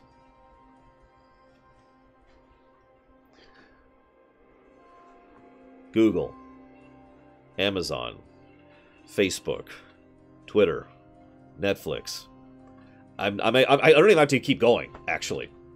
I really don't have to keep going. These are very large companies that would lose money if we lose this fight. That's why they're on our side. It's not because they care. It's not because they particularly have a relevance of interest in net neutrality as a concept or as a philosophy or anything like that. It's because the destruction of net neutrality will cost them more money.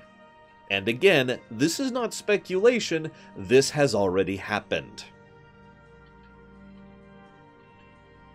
So there are a large number, an actually huge number of companies that have been publicly and openly not only making their voice heard, but lobbying. And again, public record. Tossing money at people saying, vote our way. There might be some people who care. I'll acquiesce to that possibility. But the corporation does not care.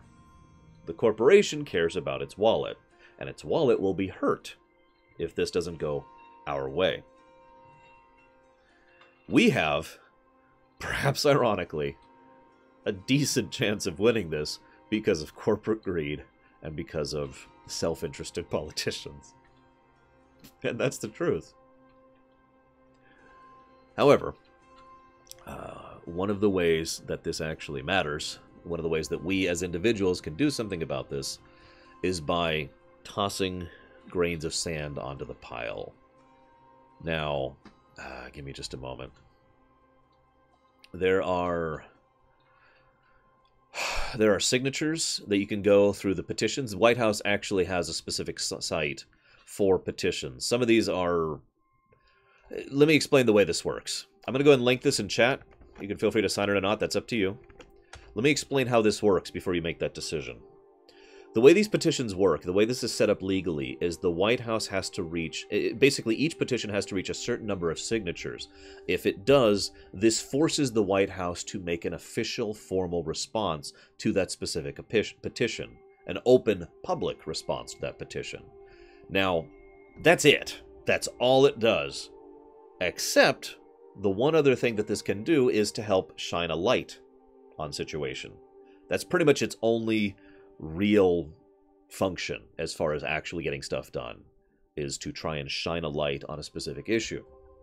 Next, we have this site. Now, I hate to link this site. I really do. Because this site is so stupid. I'm sorry. However, there's a site called SaveTheInternet.com. Let me explain why I'm actually irritated by this site. Right on the top, I'm looking at it right now. Here, I'll go ahead and link it. It says, save the internet, and then right after that it says, stop the Trump administration's attack on net neutrality. Now, I want to make this clear for the, I think, 4th time I've said this now. This is not a political issue. It actually angers me that people are trying to make it one, on both sides. However, if you scroll down, you'll notice the petition thing, and more to the point, there's a thing right there that will actually show you who your senator is, or your representative. And if you scroll down a little bit more, you'll see a few other things that you could do to take action, okay? That's the only reason I'm linking that. It's a nice, easy way to figure out who your senator is, or who your representative is. Next one. This one is battleforthenet.com. This one is a lot better. This one is a lot more neutral. It is worth noting that there's still some garbage on this one. Hey, here's a list of people who are with us on this one. Including Kickstarter. That's funny. Reddit. The actual company. Okay, Cupid.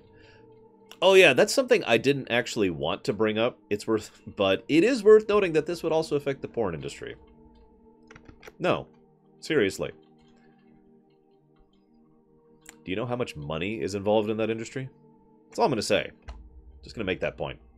So this site, Battle for the Net, is probably the best of the 3 I have just linked.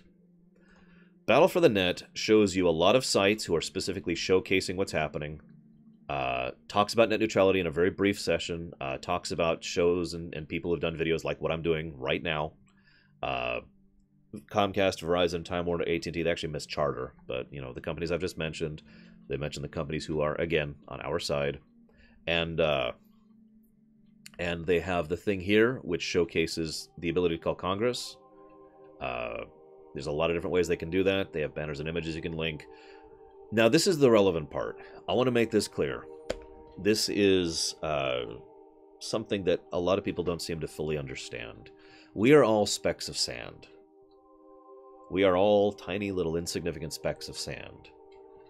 However, the only way we can ever make something happen in this country, because this does work, this has worked. Provably, we, as a people, have actually legitimately fought and won this exact battle at least 4 times in the last several years.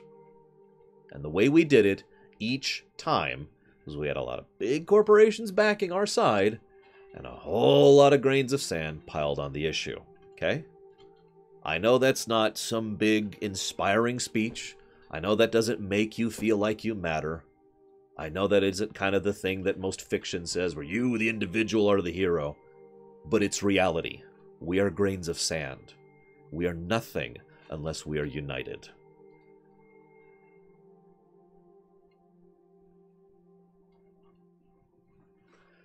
So, we'll see how this goes. Now, I do want to go ahead and finish this with one last thing, because I want to talk about Fallout, not the series. I'd love to talk about Fallout the series. That'd be great rather than talking about this bullcrap. I don't want to talk about this, guys. I don't want to get into this. By the way, I don't actually... Actually, I do know that scene. And you're actually thinking about the scene Bug's Life, not Ants. I want to talk about the consequences, okay?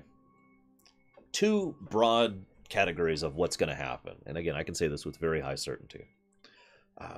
Number 1. On December 17th, they go ahead. The FCC Commission will be the one who starts this. They will be the one who put forth the initial vote.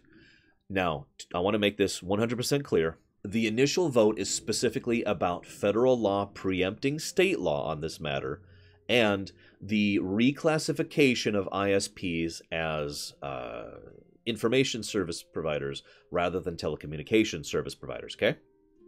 This is specifically what is happening on December 17th. These 2 things are being voted on by the FCC. Okay? I'm pretty sure there's 5 commissioners. I'm almost positive. We already have 2 on our side. And there's actually 2 already voting the other way. Yes, really. When that vote happens, they will either vote in favor or against. It's nice and binary, okay? If they vote in favor, that does not immediately become law. That needs to go through Congress, which anybody's guess at this point what'll happen as that goes through Congress. However, the more senators, and the more representatives for that matter, who are called, who are buried in sand on this issue, the more likely they will try to either stonewall this or flat out reject it, so it does not actually become federal law. Okay? If that fails, if it goes through Congress and becomes federal law, what we will see is effectively the bad guys have won, except, and I want to make this clear, this will not be an easy victory because I guarantee you, and Google's already flat out stated this, and Amazon. Google and Amazon have both flat out stated openly, if they lose this in the 2 battles that first have to happen, they will immediately take this to the Court of Appeals. It's the first thing that they will do. So, it has to go through the FCC, then it has to go through Congress, then it's going to have to go through the Court of Appeals. Again, District of Columbia, second highest court we have. If they fail at the Court of Appeals, they have flat out admitted they will take this to the Supreme Court. Now, there's nothing past that. That's as far as it goes. So, in order for this to truly be as bad as we want it to be, or I'm saying this wrong, for this to be as bad as we are afraid it will be, there we go. What will have to happen is they will have to win the FCC vote, they'll have to win the Congress passing, they'll have to win the appeals court, and they will have to win the Supreme Court. This is what will be required. Okay? If they win all of this, there is still a silver lining. Okay? And that silver lining is basically Google. I mean, that's a bad way to put that, but what I mean by that is, as anyone can tell you, and indeed as this current situation will show, these laws are not hardcore writ law. That's not how laws work here in the United States. Damn it, King Bubble. This is not how hard laws work in the States. I can prove that very definitively and easily because, as of right now, it is hard law that net neutrality is being enforced. Again, 2 years ago. Right? I spent all this time talking about this.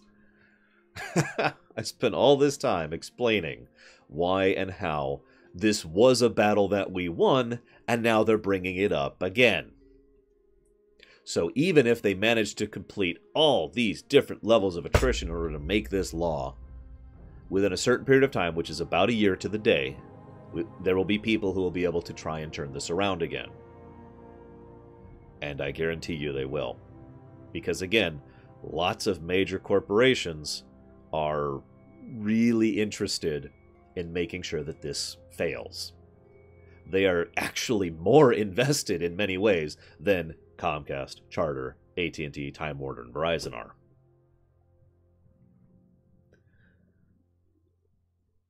If that fails, we might have problems. Like legitimate infrastructure, social problems. Now, what Lurker is pointing out is the dark cloud the silver lining is on. If they win the FCC vote and the Congress vote, those two are the only things they need to actually win in order to make this law now. Now, there are 2 ways that can go, roughly, generally. And I'm going to try and describe this in a way that makes it clear what way I think it will go. But this is opinion. Either they will hold back, as I said earlier, hit the places that it's hard to notice. Medical bills, banks, grocery stores. I'm trying to think of the name of it. There's actually a proper term for it, but basically shipping and transportation industries. That's another thing I didn't even mention earlier. They will try to hit those places where it's not super obvious that they're bilking additional money for nothing in order to try and appear to be the good guys, in the hopes that they will then win the long-term war of attrition, right? And then once they win the long-term war of attrition, then they'll start charging you more for Netflix and Amazon and all that fun stuff. Or, as Leander just said in chat, they will double the hell down. And I hate to say this, but that's actually more likely. Because they have spent a lot of money on this, and as has already been stated, they need to recoup those losses. And the easiest way to recoup those losses, if they win those 2 first fights, is to immediately implement something that I guarantee you they've already had meetings discussing the exact price hikes and where they're going to implement it, on whom they're going to implement it, in order to specifically try and bilk as much additional money as possible either because they don't believe they'll win the long war, or because they want to make sure they make that money back now, before their stock takes another hit. Oh, by the way, Comcast stock has been complicated, but let's just say it's not something good for the last year as this has been going on.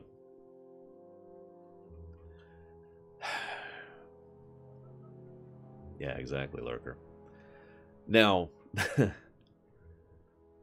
I also consider that more normal because I know this sounds weird, but if you think about this for a moment, there's no real downside for them doing that. You don't have to keep your customers happy if you have a monopoly.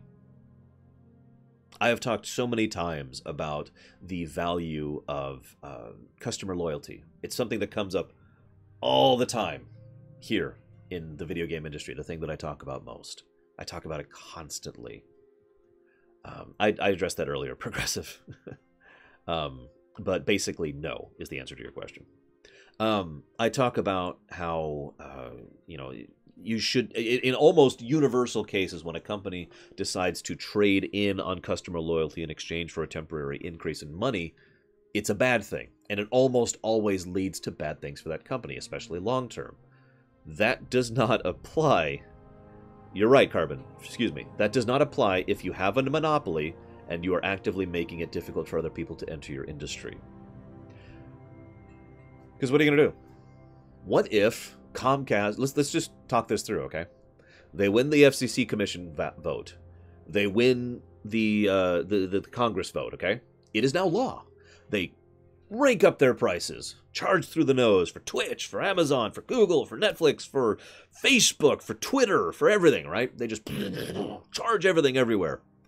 But then they lose the Court of Appeals battle, which will probably take several months. It always does. Those always take forever because the legal system's stupid, right? Well, then they have to pull all that stuff back. Well, what are you going to do about it? Let me use myself as a specific example. Am I going to be able to quit Comcast because I've lost loyalty to them? No, I literally don't have the option to do that. What about you? I know a lot of you are not in the States, so forgive me. What about you in the States? What's your other choice? In some cases, you might have a choice, as I mentioned earlier, of 2 providers. I remind you that all 5 providers are in favor of this thing and will probably be doing the same thing for the same reason. Although it is worth noting that Comcast is most likely to do this because they're the ones who have spent the most money on this. Now, granted, I'm a little different because I literally have to do this in order to eat. I need the internet in order to do my job. But let's assume I didn't. What would be my option? Well, my option would be no internet or grin and bear it. And that's it. It doesn't cost Comcast anything to do this if they win those first 2 battles. Not even in a customer loyalty kind of a thing. Yep, those are 2 of the 5, MLP. What can you do without internet these days? I mean, yeah, that's another thing. God's sakes.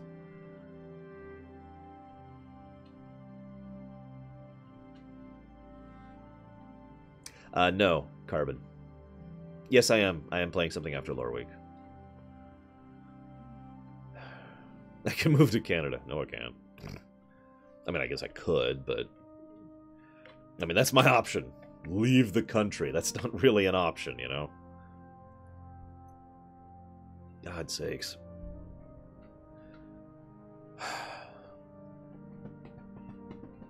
That's true! I could start doing my show by telegraph. I'll mail out telegraphs to all of you. My rumination will basically be an essay. I'll mail my essays out to all you guys. Yeah, no, the internet is... This is why I mentioned... This is why one of the things I started with was the idea that the internet has infiltrated everyday life to such an absolutely insane degree. It's actually...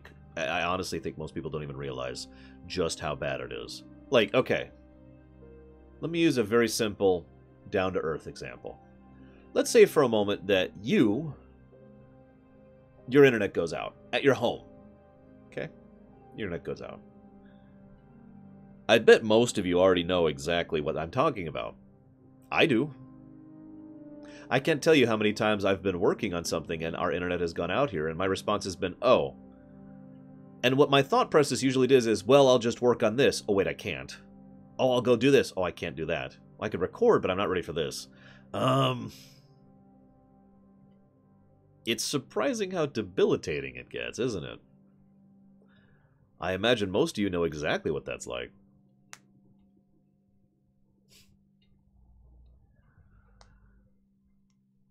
I got another one. I mean, this is a much more easily understood one. Actually, if my internet goes out, my mobile tends to go down at the same time, Anthony. Not always, but depends on the type of outage, basically. The Lorerunner world too. I mean, I already thought about that. Yeah, it is kind of a Phantom Limb situation. That's true. Yeah, what happens when your electricity goes out? I gotta be blunt. I really do think that reclassifying this as a utility is something that should happen. I mean that with total sincerity. But I am not in charge of the world because Operation Bellhammer has not got into effect yet.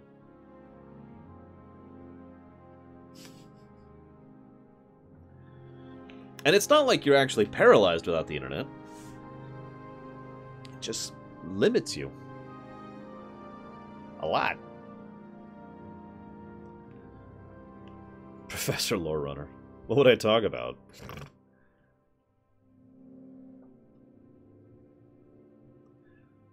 Yeah, anyways. I have nothing else to add on this issue. I apologize for spending the last hour and 55 minutes.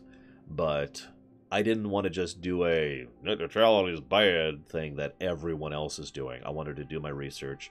I wanted to go in depth. I wanted to really discuss the reality of what's happening and what has been happening for 15 years now. This is not new. We have won this before. There's even a pretty decent chance we will win this again. As I think I made it clear, there's a lot of different things that have to happen for us to lose this. And I want to make a public apology to King Bubble. I wasn't trying to be contradictory or anything like that. I wasn't understanding. I apologize. I'm sorry. And again, of those 3 sites I listed, Battle for the Net is the big one. Battleforthenet.com. They are probably the best site for information on this. And one of the things that's really, really important is right at the top of that website, you can put your name, email, address, zip code, phone number, and a letter. And if you click that, then it will actually give you, it will basically figure out who your congressman is and shunk and send it in. Because again, it's really important that every grain of sand gets involved in this fight as much as possible. That's very important. Now, I believe one of these international people can get involved. I actually don't remember which it is. Unfortunately, I'm not as versed in that because of politics, basically. They also list phone numbers there, too, if you're anybody interested.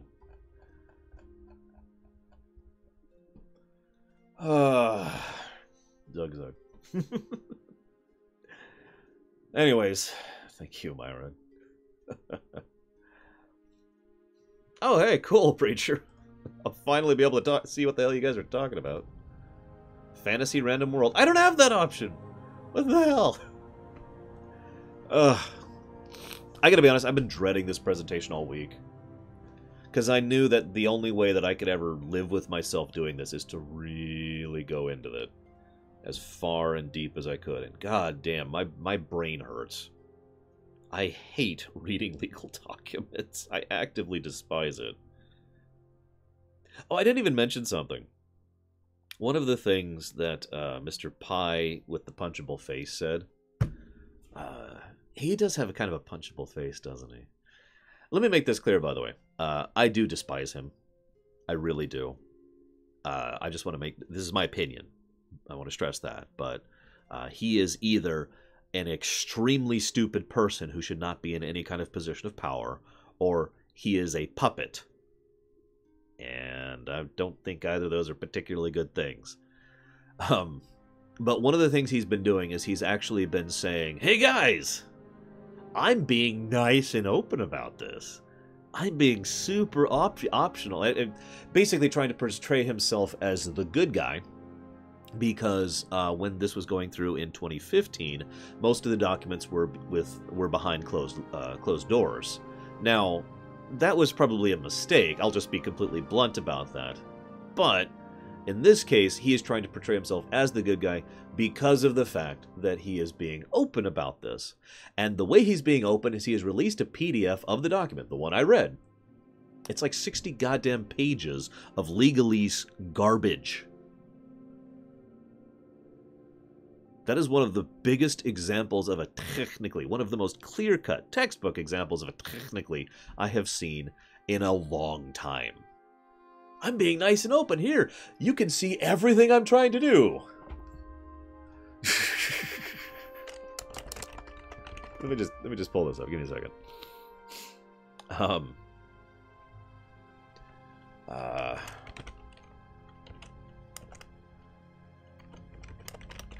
See if I can find the PDF. I was reading it earlier, obviously. Is this it? No, it's not it. No. Where is it? Where is it?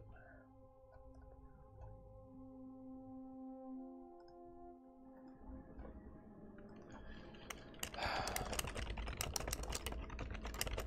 me just try it this way.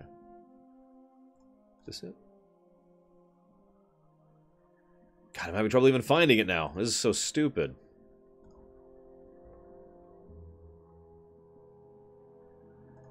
Go away. Blah, blah, blah, blah, blah, blah. Is this it? No, this is not it. Oh, my God. I'm trying to actually find it. I want to read some of it for you. This is just so stupid. I need to find his Twitter. How do you spell his damn name? By the way, I have nothing against Indian people. I just want to make that very clear. I don't think that way. This individual is someone who I just want to punch in the face. Yes, I'm going to be playing Assassin's Creed after this.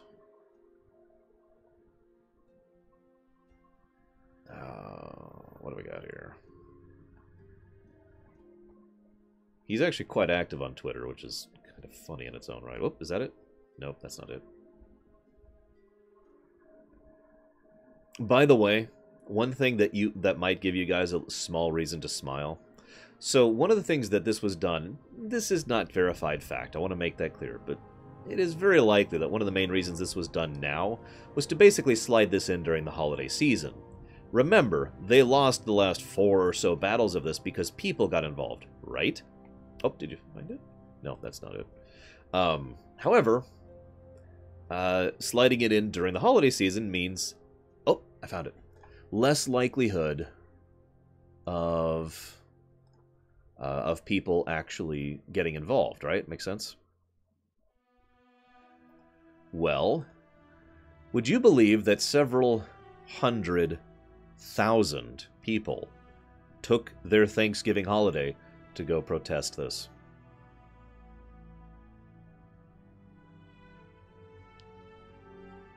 That made me smile.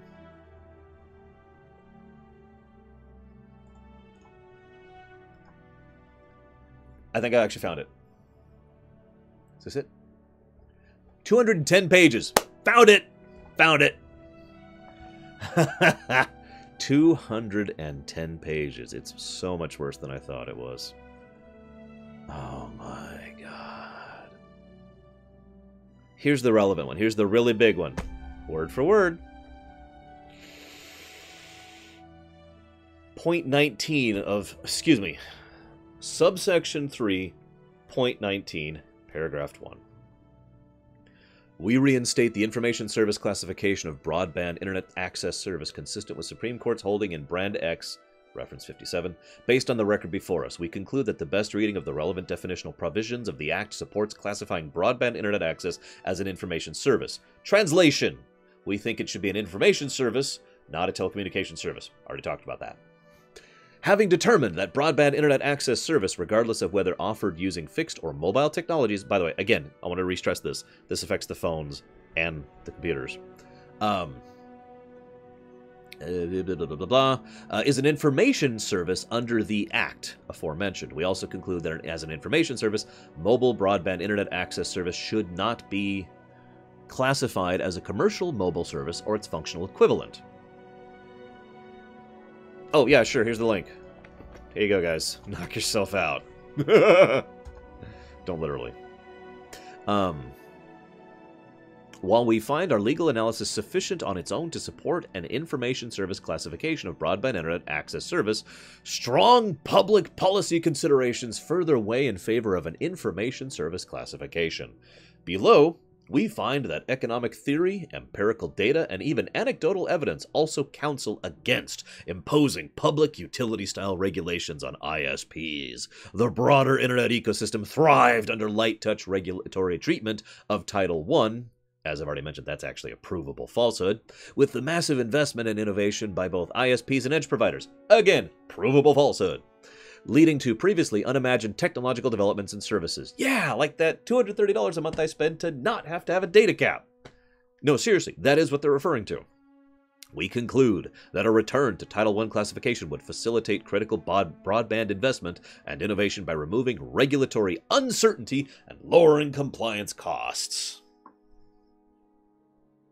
I want to stress that there actually are no fees associated with being a Title II classification. That's not how that works.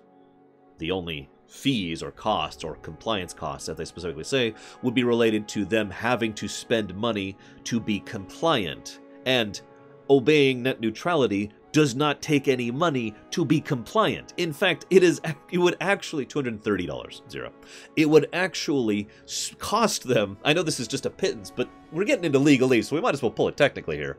It would actually cost ISPs more money to violate net neutrality. Now, they'd get more money out of it, but they would have to actually have people at marketing level, at the distribution level, at the actual physical level, and at the networking level to try and reclassify all this garbage in order to make it so that they then charge more.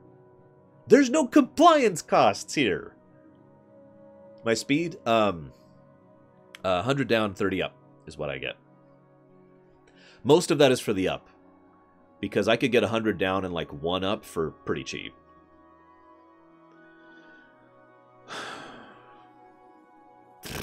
This is so stupid. This is so many levels of stupid. It is actually lying.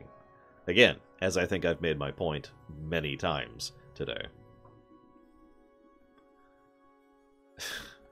Then you keep reading and reading and reading, and then they give all this evidence. The record reflects that fundamental purposes of broadband internet accesses are for its use in generating and making available information to others, for example through social media and file sharing, acquiring and retrieving information from sources such as websites and online streaming and audio applications, gaming applications, file sharing applications, storing information in the cloud and remote services, and via file sharing applications. I can retranslate that one really quick. What that means is they think that because they are the pipe in between you doing those services, that they should be classified as people who do those services. That is what that argument is. Let me put this argument in a slightly different way. This argument is saying that your phone should be classified as a food place because you can order Chinese on it.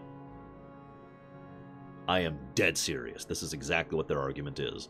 This is not me being facetious. This is not me trying to dissuade the information or trying to push a point or whatever. That is what they are trying to classify this as.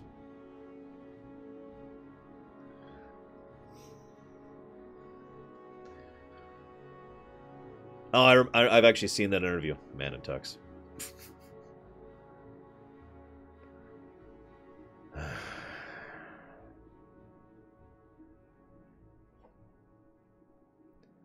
Yeah.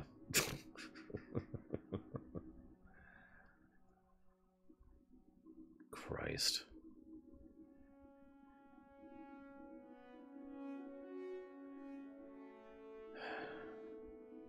That's another thing. I'm sorry, I'm basically in rant mode at this point. One of the things he keeps insisting... I wrote down a quote. Of course. Assuming Dragon Age 4 ever does come out, which it might not at this point. One of the things he said, I don't want to misquote him, so let's see if I wrote down the exact quote. Looks like I didn't. He keeps talking about how there's too much regulation on the internet, how we are... oh, it's right here. I'm staring at his Twitter. We wanted to return... hang on. Give me just a second. Blah, blah, blah, blah, blah. We want to restore freedom, restore internet freedom, and return FTC competition and consumer protections to broadband subscribers. That's us, by the way. And he wishes to get rid of the heavy-handed, micromanaging regulation of the internet. One of this, and he said this more than once. He has said he wants to stop micromanaging the internet. Do I even need to explain why that's stupid? Because that's stupid on multiple different levels. Christ.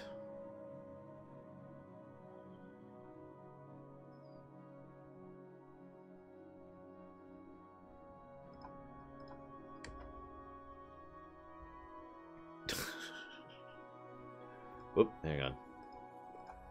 There we go. Close that. Not open. Sorry. I've got a lot of tabs open right now.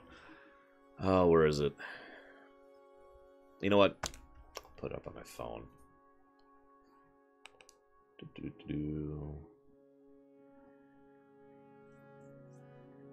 me just a second. I've been doing a lot of research on this on my phone when I've been falling asleep. There's the bot story. There's a lot of people reporting on the bot story, which is good. They should be. Ah, it's not here. Ah, shoot.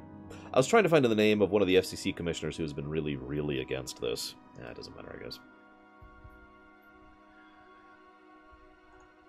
Doesn't matter. Anything at this point is just adding on to the pile. And that is kind of the point. I've done everything I am capable of doing at this point to fight this. I have contacted my representatives and my senators, and I have put my name in for the petition. And I have done this video to talk to you guys. 2 hours and 11 minutes. I do apologize for the length. If it makes you feel any better, I probably would have talked this long about Chrono Trigger, too. I'm tired. Does anyone have anything else they want to ask or share before I chop this off? Because I'm going to take a little bit of a break and get some lunch. I'm actually kind of shaky from this because I didn't really get breakfast. And then I'm going to come back and stream some goddamn Assassin's Creed. Because, holy crap. Lore run a court proceeding stream. That would be so boring, Carbon. No, seriously. You've probably seen court dramas. It's nothing like that. It is so boring. What do people outside the states do? Just signal boost. Just signal boost. I don't know what I can say otherwise. I don't actually know what people outside the states can do regarding this. It is worth noting that a lot of the companies involved in this fight on our side, because of the whole greed thing, are multinational companies. So that's related to that. What do I think about the recent Destiny backlash? I don't even know what to add to that. What Destiny did was extremely scummy. Not the throttling thing, although I'm actually very against that. The hiding it and then trying to, make up for it. That was just bullcrap. But I don't have anything to add to that. I know, right, Halo? I've actually sat in for 2 jury duty selections in my life, and they're both kind of bad. Unfortunately, the only thing that we, the people, can do to fire this moron from the FCC is to basically push for a new commissioner to be appointed. And it's worth noting that this guy, I didn't even share this. Did you know Mr. Pi actually used to work for Verizon?